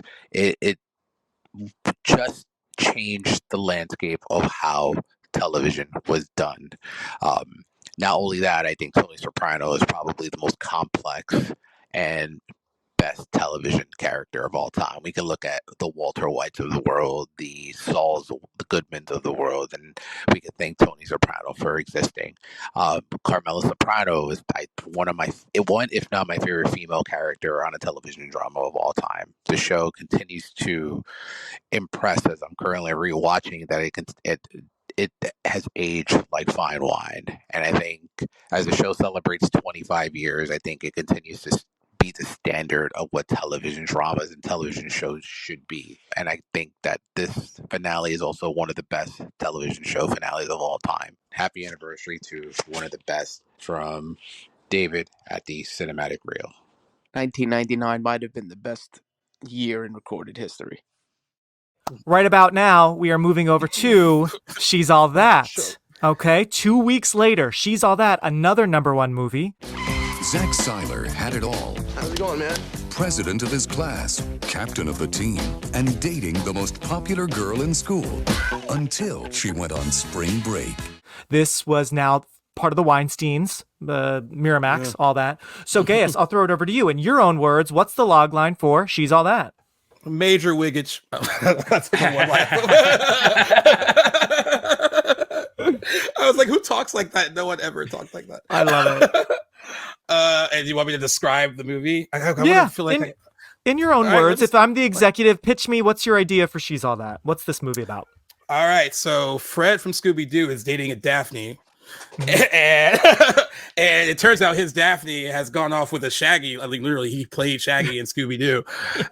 And then his friends are like, "Oh, can you turn like any of these Velmas into prom queens?" And he finds one Velma in Laney Boggs. Does that work? Oh my gosh! Wow, brilliant! Both of your descriptions for these movies, guys. Wow, A++. Oh my gosh, love it. You're right. Rachel Lee Cook is a total Velma. Remove those glasses, and she's a total babe. Right? Yeah. So remove her overalls, and whoa! Like, it's so funny, that beach scene. Removes her overalls, and then she's got this big chest, and everyone's like, whoa, you know? Hey, now check out the Bobos on Super Freak. Yeah. Now, I'll just say a little bit of some info before we get into this movie, our favorite scenes and how it's aged, all that. So this was actually the most lucrative film for the Weinsteins since Scream 2. And they were also having success with Shakespeare in Love at this exact same time. We know that ended up becoming the surprise Best Picture winner. Weinstein had told boss Michael Eisner at Disney that he greenlit a, quote, piece of shit movie to prove, I know, isn't that crazy? He's not completely wrong. To prove that Miramax could compete with bigger studios, that Scream and the horror movies weren't just a fluke, that, you know, they could compete with popcorn movies, right? Rachel and Freddie had already worked together in House of Yes. Wow. And so in comes She's All That. I couldn't find any other, wide release movies. This was the only one for January 29th, 1999. So let's dive in, boys. Well, it was Super Bowl weekend. That's like one of the big reasons. Super Bowl? Why. Okay. So that's one of the big reasons why. And they will release like female skewing movies on that weekend because they're like, they don't watch sports. Yeah. Right. So I thought that was interesting. I read that. That is okay. I'm glad you brought that up. Yeah, totally. While the boys are watching football, the girls are watching She's All That. Now, did you see this in the theater? Do you remember? Yeah. I saw it in theaters. Yeah, I saw it the Friday. I do remember that, seeing it on opening day or night. Yeah, and it being it felt fun then. It was more fun than Varsity Blues from what I remember, because it was the fun one of the two. Because Varsity Blues less is a little angsty. serious. Yeah. I saw this in and- theaters as well. I did not see Varsity Blues in theaters, and also I forgot Varsity Blues was a pretty hard R actually with it was. not only the nudity but the language. This is much more bubblegum fun, for us to go to. And I remember it being like, I know Varsity Blues was promoted a lot, but I remember seeing ads for this all the time on TV. There was a lot of promotion for She's All That, and our friends were like, "Oh, we gotta go see it." So it was a mix of like guys and girls that went. But I remember it. It was fun at the time. Watching it for this, I still I think with David with Varsity Blues and this as well, I enjoyed them. But there was stuff I looked at as an adult, a fully formed adult. I was like, I can't believe we let that slide, or it's just really weird. Like some of the moments are really weird. Really weird. There are some really weird moments here. And you guys might have seen this in your research. M. Night Shyamalan did a polish on the script. So he is a ghostwriter. Yeah, I know. What's the writer's name? R. Lee Fleming Jr. is the credited writer. But M. Night Shyamalan did add in some scenes, did polish some of the dialogue. Apparently he added in that absolutely bizarre "be silent, be still." That seems like the right. Yeah, seems like with that Alexis Arquette. But what do you think, guys? From a 2024 lens, now we're all adults in our 30s ish. Is this movie good? What do you think, David? Good? No. Yeah. But what's the worst? It's almost like watching. Okay, what's the really crappy John Hughes movie, and he wanted his name taken off of it, that takes place in a Target. Jesus. With Jennifer Career Connelly. Opportunities. Yes. I loved watching Career Opportunities, but it's a terrible film. And I think this is if somebody wanted to say, what was it like growing up in 1999, I would show them this movie. Yeah. Mm-hmm. So, that's a great point. Yeah, this feels like it encapsulated the whole vibe, the look, the colors, the music. Plus, this is everything is shot where we grew up. I know it's filmed at Torrance High, where they filmed Buffy, the high school, and and so it's right in our my neck of the woods. So LA, and Lainey's house boys. is in Manhattan or Redondo Beach. Manhattan Beach, and they actually mentioned Manhattan Beach. He says I have to do something in Manhattan Beach. And I was like, wait, is this in the South? In the movie? But yeah, so I liked it for that. I like the kind of connections, yep. And I agree, it feels very much like what these kind of movies were, if you were to kind of put them in the box. Now it's weird.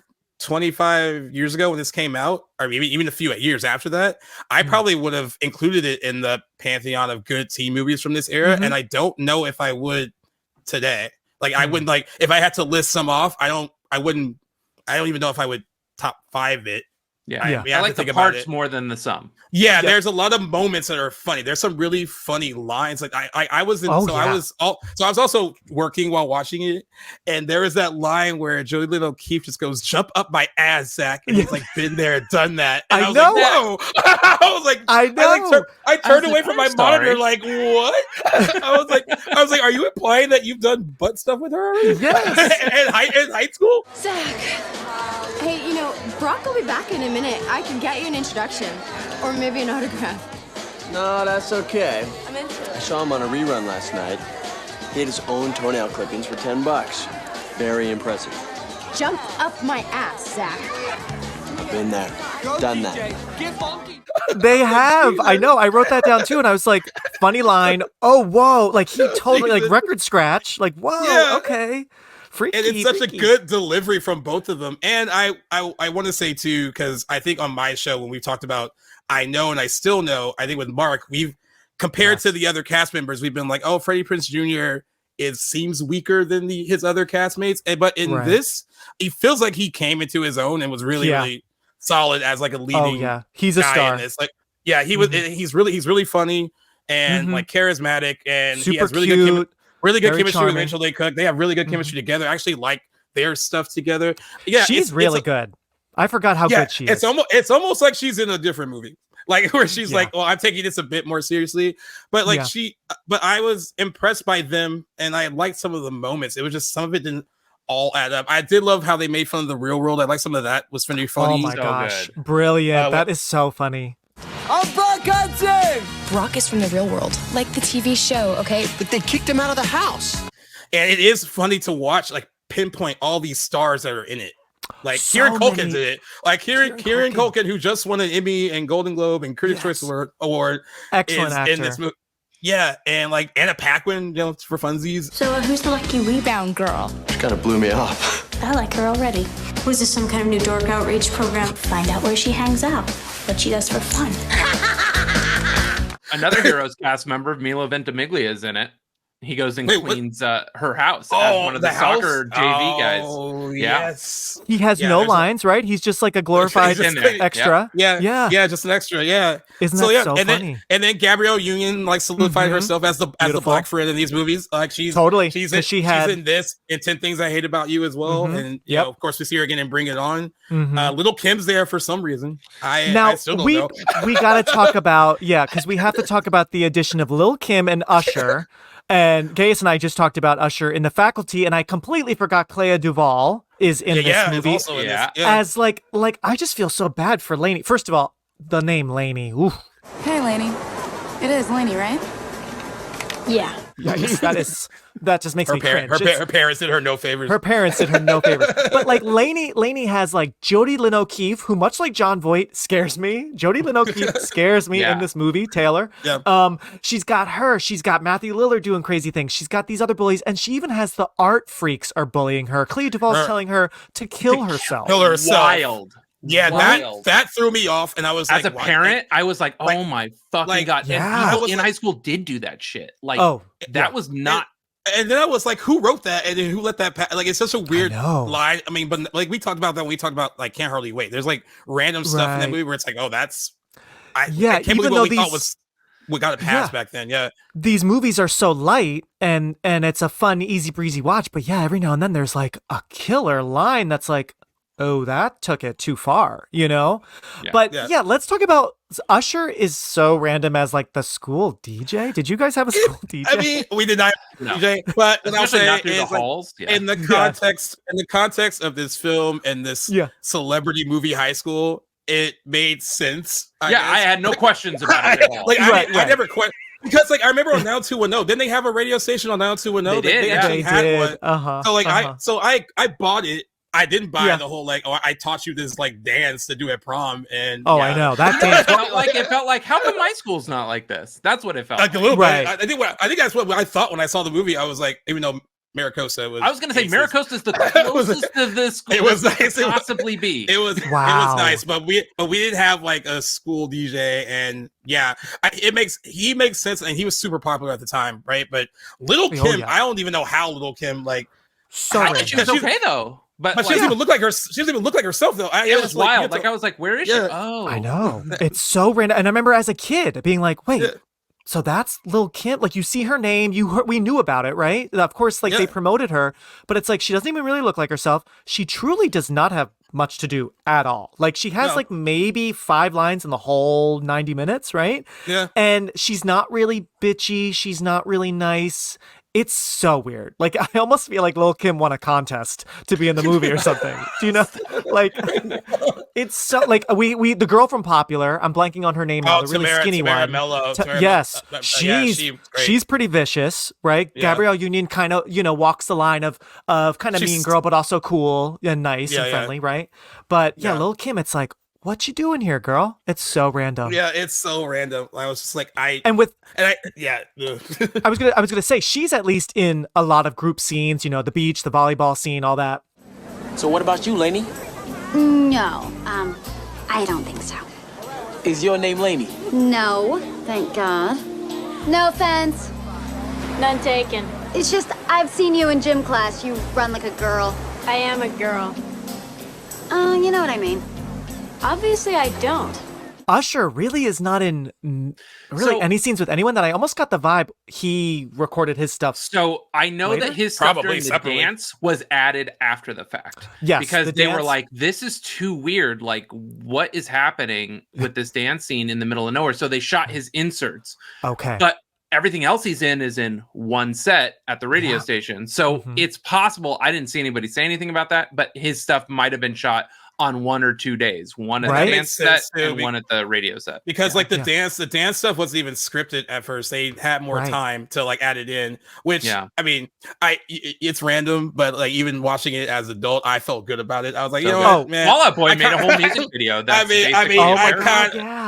I mean, I can make fun of it all day long, but if we had a choreographed dance like that at prom, I'm like, all right, I'm all let's do it. It's an iconic. I mean, the song and it just was iconic. In the mid to late 2000s, there was all the flash mob stuff. Like it was kind of proto flash mob. Like, this was before flash mobs, for sure. And I believe, go for it, Kay. That's what we're gonna say. You can tell like who's a professional dancer in that scene. Yeah, you've never seen these kids in the whole other movie because they're not in the rest of the movie, and then the other actors are like, we barely have rhythm. Jolie Lee O'Keefe kind of keeps up, at certain moments. But she does that very strange. I remember being like, it was so scandalous. She licks her finger and then brings it down to her chest. I'm like, no one else is doing that, Jodie. The rest of them are like, we don't dance. Maybe Gabrielle Union and all of them are like, yeah, we got rhythm, but we're not doing like not popping and locking like Britney Spears and stuff. Like then like Rachel Lee Cook, she's with Paul Walker at the dance, and like they're doing like their arms, so cheesy, but that's that's it. Yeah.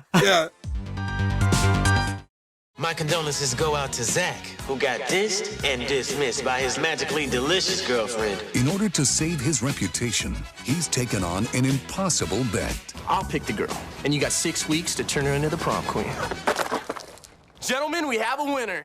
Well, it's funny because I didn't realize until recently the director of this film, Robert Iscove, he had done one of my all-time favorite TV movies, Cinderella, with Whitney and Brandy, going back to Brandy, a couple years prior. So knowing that now, it makes sense how this movie is pretty musical, because it's not only that dance scene. Matthew Lillard has his absolutely bizarre "Give It to Me, Baby." It's so weird. That is weird. That makes me uncomfortable. I feel like that became popular again. That scene in like GIFs in the last year. I feel like I've seen that Matthew Lillard GIF like a lot recently. Because it's so crazy. It's like he's like at Stu level energy at the end of Scream, but now dancing, like he's just manic and insane and in everyone's face.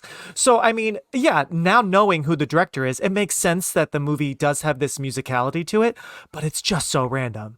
I don't know much about the Matthew Lillard dance scene if that was added later, but apparently the Rockefeller Skank prom dance scene was added because they needed to I guess get to 90 minutes and they're like, what are we going to do? Well, can you imagine if they took it out? Because after the dance sequence, the movie kind of slows down to just like, we have to like figure out like, he's going to take Lenny. He's trying to take Lenny to this hotel room. It's all these like really serious things that are happening. That's the last like real fun thing that really happens in the movie. For sure. Because it gets kind of heavy and dark with Paul Walker wanting to like. Yeah, he basically wants to.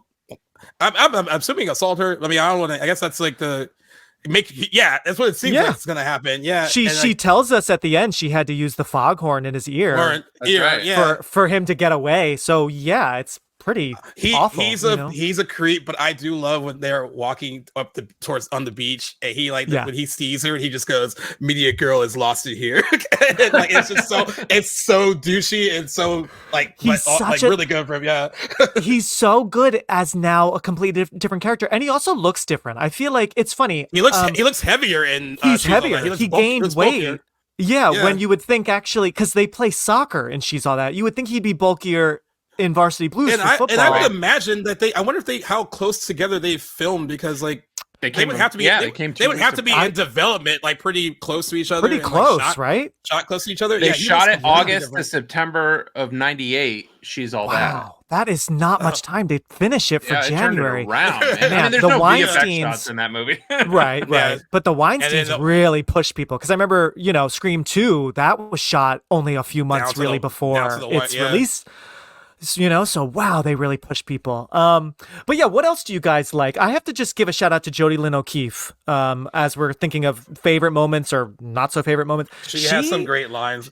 She is sort of in a different movie than Rachel Lee Cook, right? Like you were saying, Gaius, like she's in a different movie, like she's of a different level. But the way Jodie Lynn O'Keefe is kind of in such a fun way, so dumb and so obsessed with herself and Matthew Lillard's character being on The Real World, right? But then how she switches and that scene when it's after the iconic stare, Anna Paquin made up, Rachel Lee Cook, the glasses have come off, the extensions have been cut. She's in that red dress, which apparently I read. Maybe you guys saw this. I guess that was the backup dress that was too tight. So, okay, well, it looks great. There you go. She comes down the steps. They're at the party when Jolie Lynn O'Keefe sees Rachel Lee Cook, Lainey Boggs at this party. Still to this day, rewatching it, I shiver. I am horrified. She goes right up to her. Not only pours the drink on her, down her chest. It's down her chest. It's like completely down her chest. And I was that guy actually in later after this movie came out. Maybe this bully was inspired by this movie. A girl threw water all over me right before I had to get on stage for a rehearsal, and it was so embarrassing, but luckily it was just water. It was so, oh my God, I remember just, Honey, look around you. To everyone here who matters, you're vapor. You're spam. A waste of perfectly good yearbook space. Nothing's gonna change that. Oh, vicious villain in Jodie Lynn O'Keefe. It's the button on that when she stares at her and she can see that she's crying and she's like, "Oh, you're not gonna cry, are you?" And I was like, "Damn, Jesus!" Like, you're not gonna cry, are you?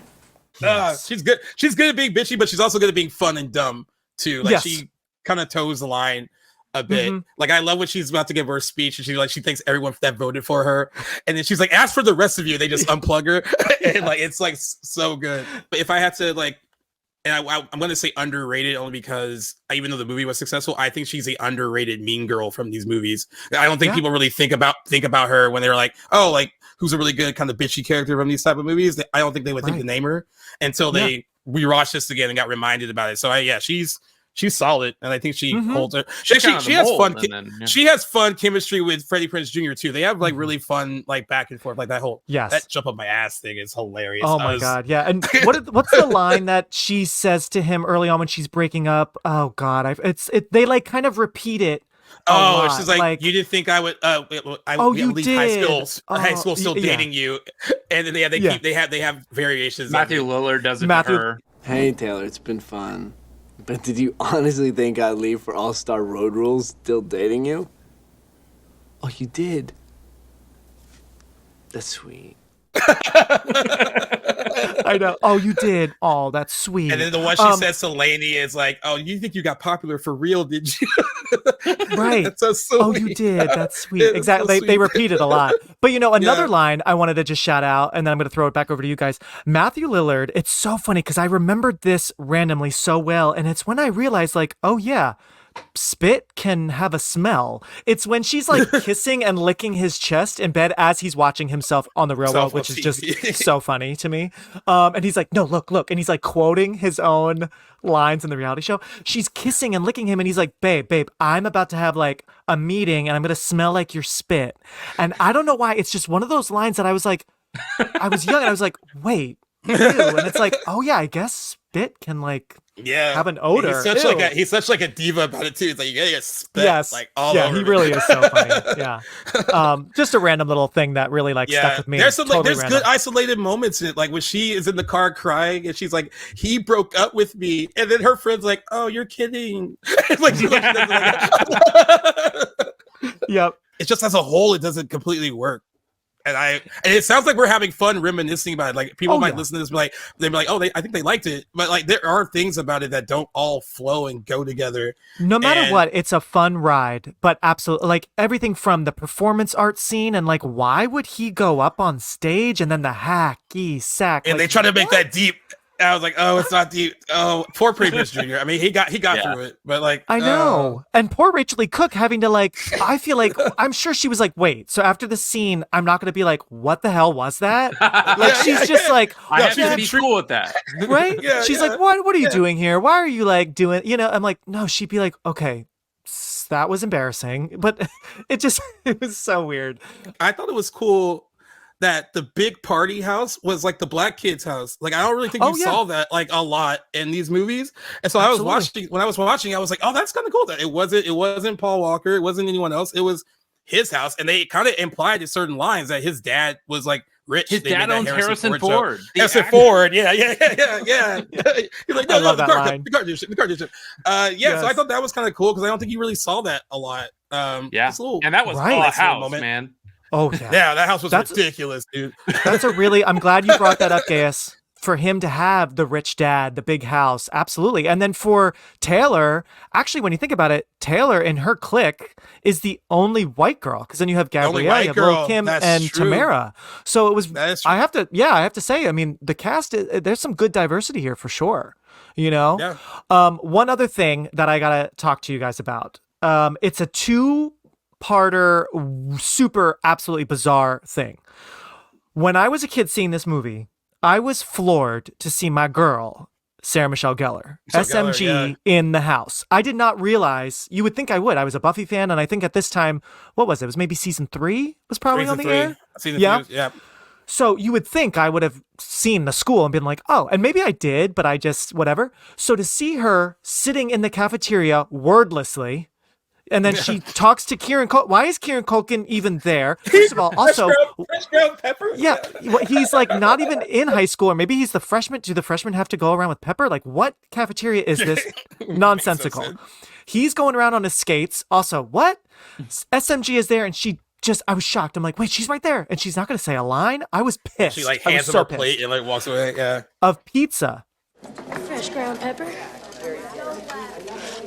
What, too cold?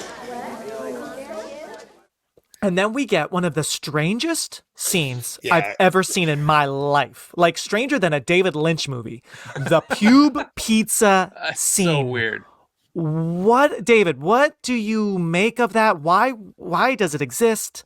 And these are characters that we've never seen before. The entire movie. Yeah. Never it's seen. Not Paul Walker, and which would have made more sense. It still would have been disgusting, but it would have made more. It would have made more sense if it was someone we had met. I mean, Paul Walker was your bully already. Like he was already like, we didn't need like two extra burnouts that we didn't meet at all until that moment. Yeah. It could have been Paul Walker, could have been Clea Duvall. It could have, I mean, like, we've already kind of like met some jerks here, but now we have these jerks that are like yet another group. They're like the punk jerks. They're like the skater boy jerks. Yeah. And then the pubes, the pulling, and also just the act of pulling your pubes. Were they trying to really give Chris Owen a scene? Because like he's an American Pie. Yeah, American Pie later. American Pie had yet to come out. Can't hardly wait. He had a non-speaking role. Right. I love that you know his name, David. I'm so impressed. I've got a screen over here. I'm just so happy. It's like, I love it. Chris Owen is so happy right now. But you're right. Because he had these brief moments in these movies did he just have a really good agent that's like, okay, I got a big scene for you, and that's it. It's a one day of shooting, but you're going to be in a memorable pizza pube scene, right? Because that's the most memorable thing from that, other than the scene itself, is that he was in it, and I didn't know why. I guess in some ways it was like, to make Freddie Prinze Jr. look heroic, but there could have been but like at what cost? What did we lose and what did we gain? like it's so, and like I mean, I think at the time when we saw it in theaters, it was that, it's a scene, of course, in the theater full of people. It's like, you're wincing at it, and it's kind of funny, uncomfortable. I didn't find it funny now. It was just weird. Like, it makes no sense. It's totally. It also if you want the bullies to get their comeuppance, but if I'm bully number 2 and he's like, you like Hoover it, I'm like, no, Hoover it. Hoover it. If I'm like, we be fighting instead of like, I know I did something wrong. But like, I'm not just gonna do it because you told me to. I don't care because you're like our star soccer player. Like, okay, like whatever. Right. I guess people would listen to Zach because even in the beginning we have all these girls, falling all over him. So he is like a god at school. Someone says he called you Connie. Your name is Melissa, right? So I mean, people in this school really respect him. But I'm like, yeah, you're so right. Why is this guy not fighting? Why does Freddie not call on backup? Like, it's the weirdest scene, and the pubes don't even really look like. They're just like these scraggly hairs. The close up of the eating.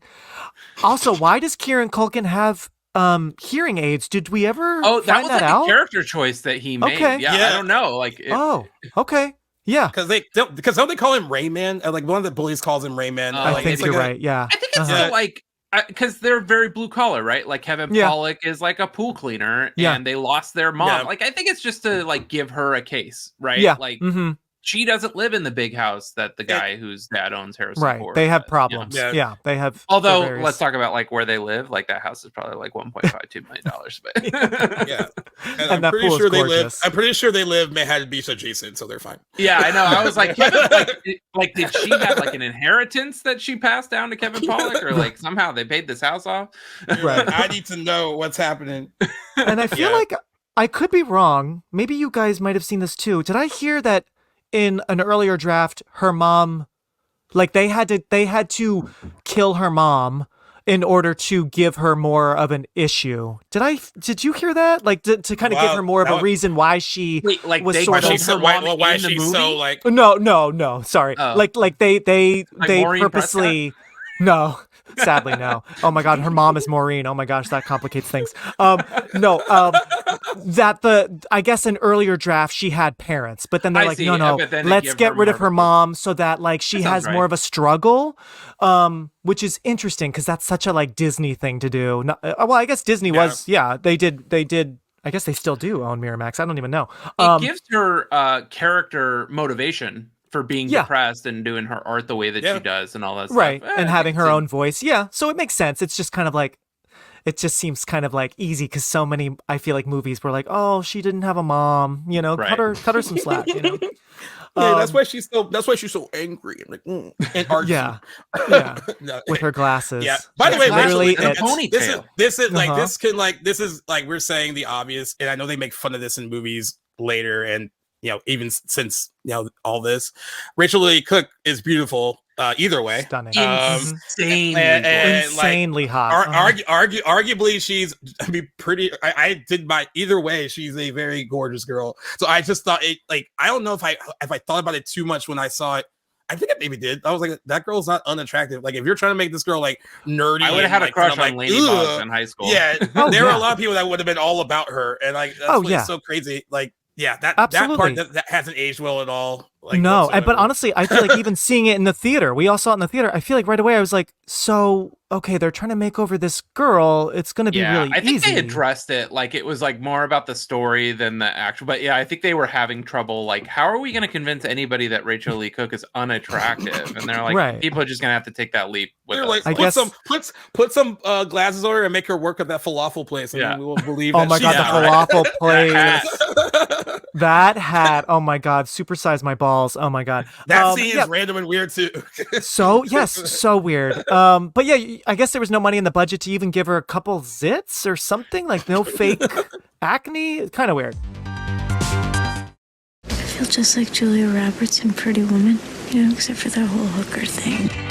Am I a bet? Am I a stupid bet? This is one contest you're gonna lose. You're going down, man. Oh man. Did you guys see He's All That? I did with reboot on with Netflix. The guy from Cobra Kai, right? Cobra Kai, right? Yeah.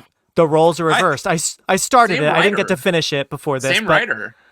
Same writer. Jr. Absolutely. Back. And Rachel Lee and Matthew Lillard are back. I don't know. Roles, I haven't finished it, so I don't know if they're actually like playing themselves. But Rachel Lee Cook is she plays the mom. She plays her mom. Yeah, she plays the mom of the Freddie Prinze Jr. girl. And then Matthew Lillard, I believe, is the principal, high school principal. So fun to see them back. And directed by the original Mean Girls director, Mark Waters. So I haven't seen I started it. It's actually kind of fun, but it's very social media heavy. So the pressure is now public. It's not just in high school. So that's sort of an interesting twist there. For the TikTok age.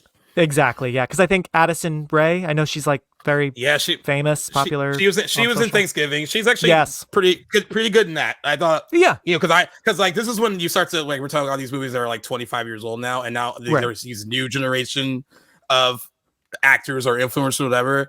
And I was like, who is this girl? And then my brother had to explain who she was, and I was like, oh, okay. So when she was in that movie, because I did see He's All That, I was like, she's whatever. She's pretty, right? But then in Thanksgiving, she was actually pretty pretty good in that. She was pretty fun in that. I was surprised she didn't have more to do in Thanksgiving, since she does, I guess, have so many followers. I just or like when they wouldn't like make her the lead or like yeah. I'm surprised that he didn't go there. Just have more to do. Yeah. Mm-hmm. Yeah. But anyway, yeah. So I'll continue He's All That to see how it compares. By the time this episode's out, stick around, everybody. You'll hear my little 2 cents on that one. But boys, any other thoughts on She's All That on Varsity I love Blues Kevin before I let Pollak you in go? it. I'm a big Kevin Pollak fan. And Kevin Pollak only agreed to do it because he was like, "Oh, I saw Freddie Prinze Jr. in the House of Yes, so he was good in that." Absolutely. And they have like 2 scenes together, I think. Yeah. Yeah. But the Jeopardy answers are so Oh, good. that And I scene guess he did it is in another film. And that he just wanted to continue doing that. Yeah, there's a film called Truth or Consequences, New Mexico, that he did. And I guess Fleming wrote it in the script, but Kevin Pollak, who is a comedian, like just ran with it and like just. Oh my gosh, I love his that. answers are hilarious. They're hilarious, and they're so very wrong. It's like so like over the top wrong. And his delivery was so much confidence. He's so confident. And then the boys, the like soccer team is cleaning up his house. He's like, "Who are you people?" You know? Yeah. He's great. He's a nice, like loving dad, and also very funny and nerdy. Like he plays that very well. I feel like a less good actor would just sort of float in the background, but he's really a good supporting actor. And it's funny to see, I think his name is Tim Matheson, plays Freddie Prinze Jr.'s dad. He doesn't have much to do other than just yell because Zach is like dealing with which school to go to, and he's, blah. His problem is I don't want to go to Dartmouth. Right. I don't want to be in your shadow. With both of the parents, I guess the mom might be. I don't know who the mom character is, but I think Tim Matheson and the mom were in something together. So like for probably the parents that were bringing their kids to see this movie might have maybe made that connection. But yeah. Oh wow. Okay. Yeah, the mom really doesn't have much to do. Okay. Yeah, I'm not even finding that on Wikipedia, but I read it somewhere. Okay. Yeah.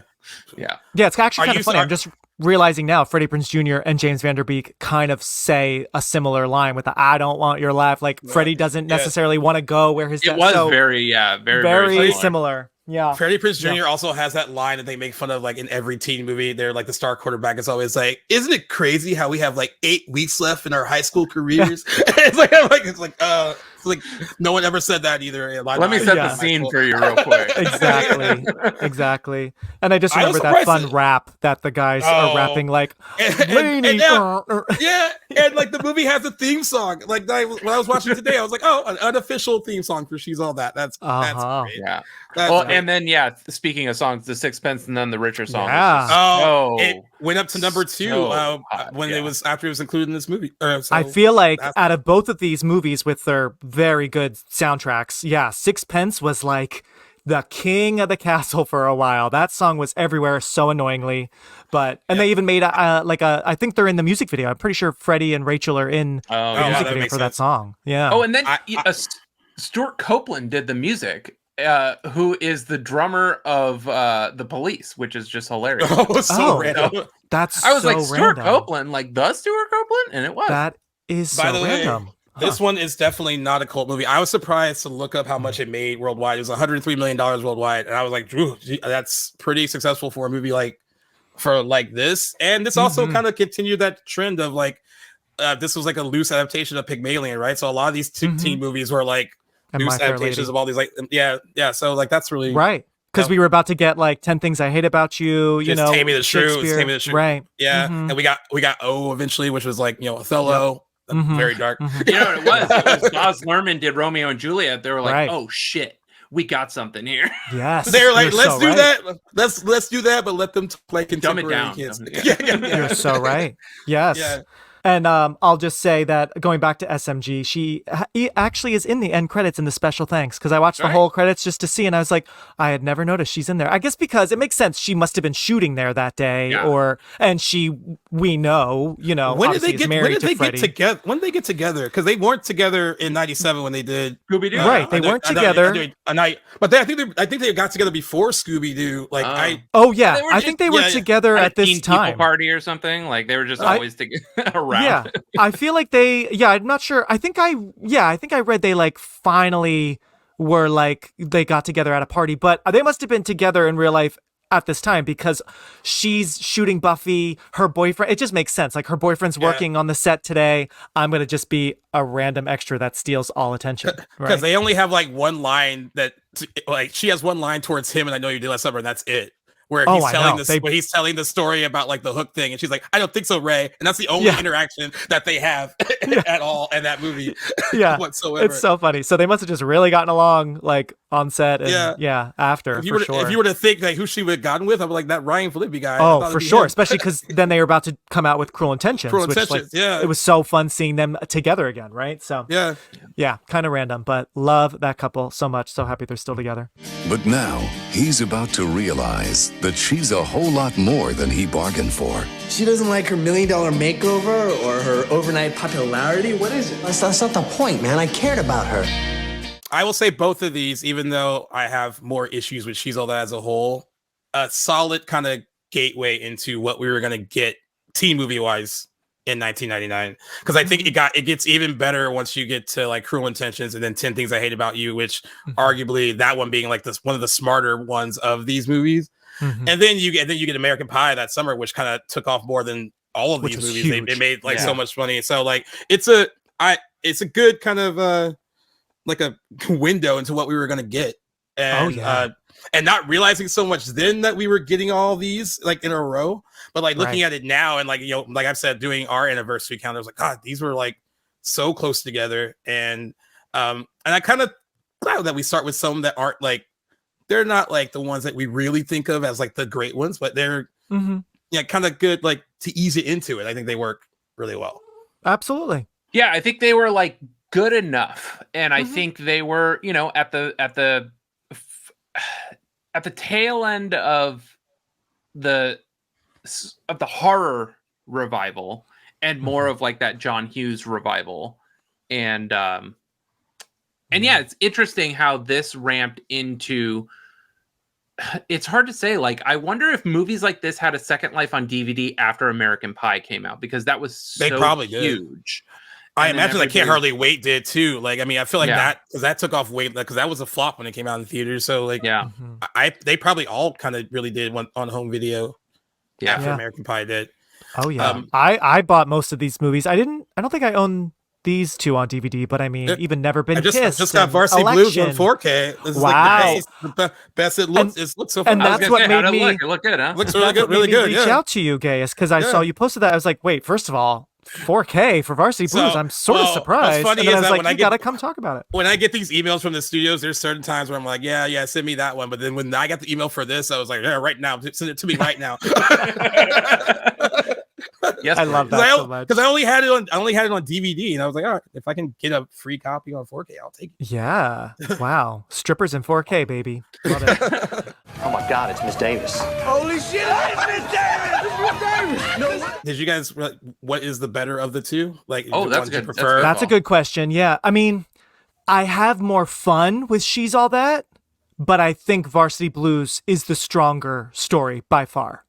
So both are quote unquote good in their own way. But like I said, I don't really love either movie. I don't know if I really need to rewatch either one. You know, I don't need to make an effort to do that. That's me. What about you guys? I think I'm going to piggyback off of you. I think She's All That is more fun, but as a film, Varsity Blues is better.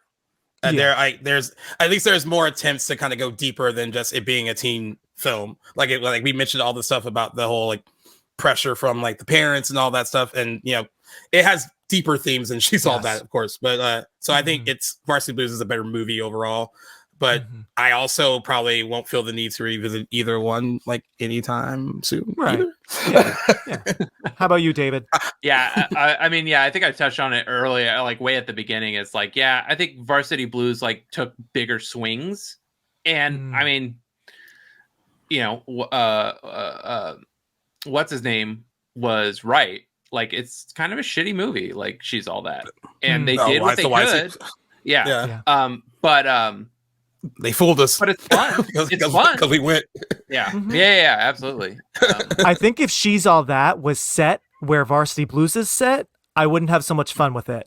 But because it's so Californian, right? Yeah. Because the location is sort of another character. It's so sunny and it just feels kind of like bright. Spring it's break. Very bright. Yeah, it feels very spring break. Yes. So I think that really helps with the look of the film, that it's like, I'm just gonna have fun in these last few weeks of high school. You know, She's All That feels more like flipping through a yearbook from high school, like from 1999. Like it feels very much like even though especially your yearbook in California. Yeah, I was gonna say, even though a lot of the school scenes are very like when they're just walking the halls and talking, like, that's kind of like what high school is like, and no one has a cell phone, and no one, you know what I mean? Like, it's that was weird too. To like when they all had beepers and She's All That, I was like, oh, that's so weird. That's true. Yeah, because we had already seen movies. It was the tail end of that era. I guess so. Yeah, you're right, because we had already seen movies with cell phones, so they just weren't everywhere yet. That's so interesting. It's such a time capsule for sure. Agreed. Yeah. She's All That. Thank you, everybody, for listening to or watching this episode of Release Date Rewind. Consider leaving a rating, review, or thumbs up on whatever app or site you're using to listen. And if you'd like to read more about the films of 1999, I highly recommend the book Best Movie Year Ever: How 1999 Blew Up the Big Screen by Brian Raftery. Some of the trivia I mentioned earlier is from his writing about these movies and more, so keep that in mind. Thank you to my friends David Park and Gaius Bowling for all your great thoughts and observations today, and thanks Johnny, Lauren, Tom, David, and Flim Staten Island for your cameos. Thank you. Big cast. P.S. I finished watching He's All That on Netflix, and just as I suspected, She's All That is definitely better, which is saying something. So, but anyway, thanks also to Straw Hat Media, Greg Clements, and Kyle Motzinger. And tune in next time for a very special triple feature episode. That's a first on this show. And that triple feature is starring the one and only Jim Carrey. Later.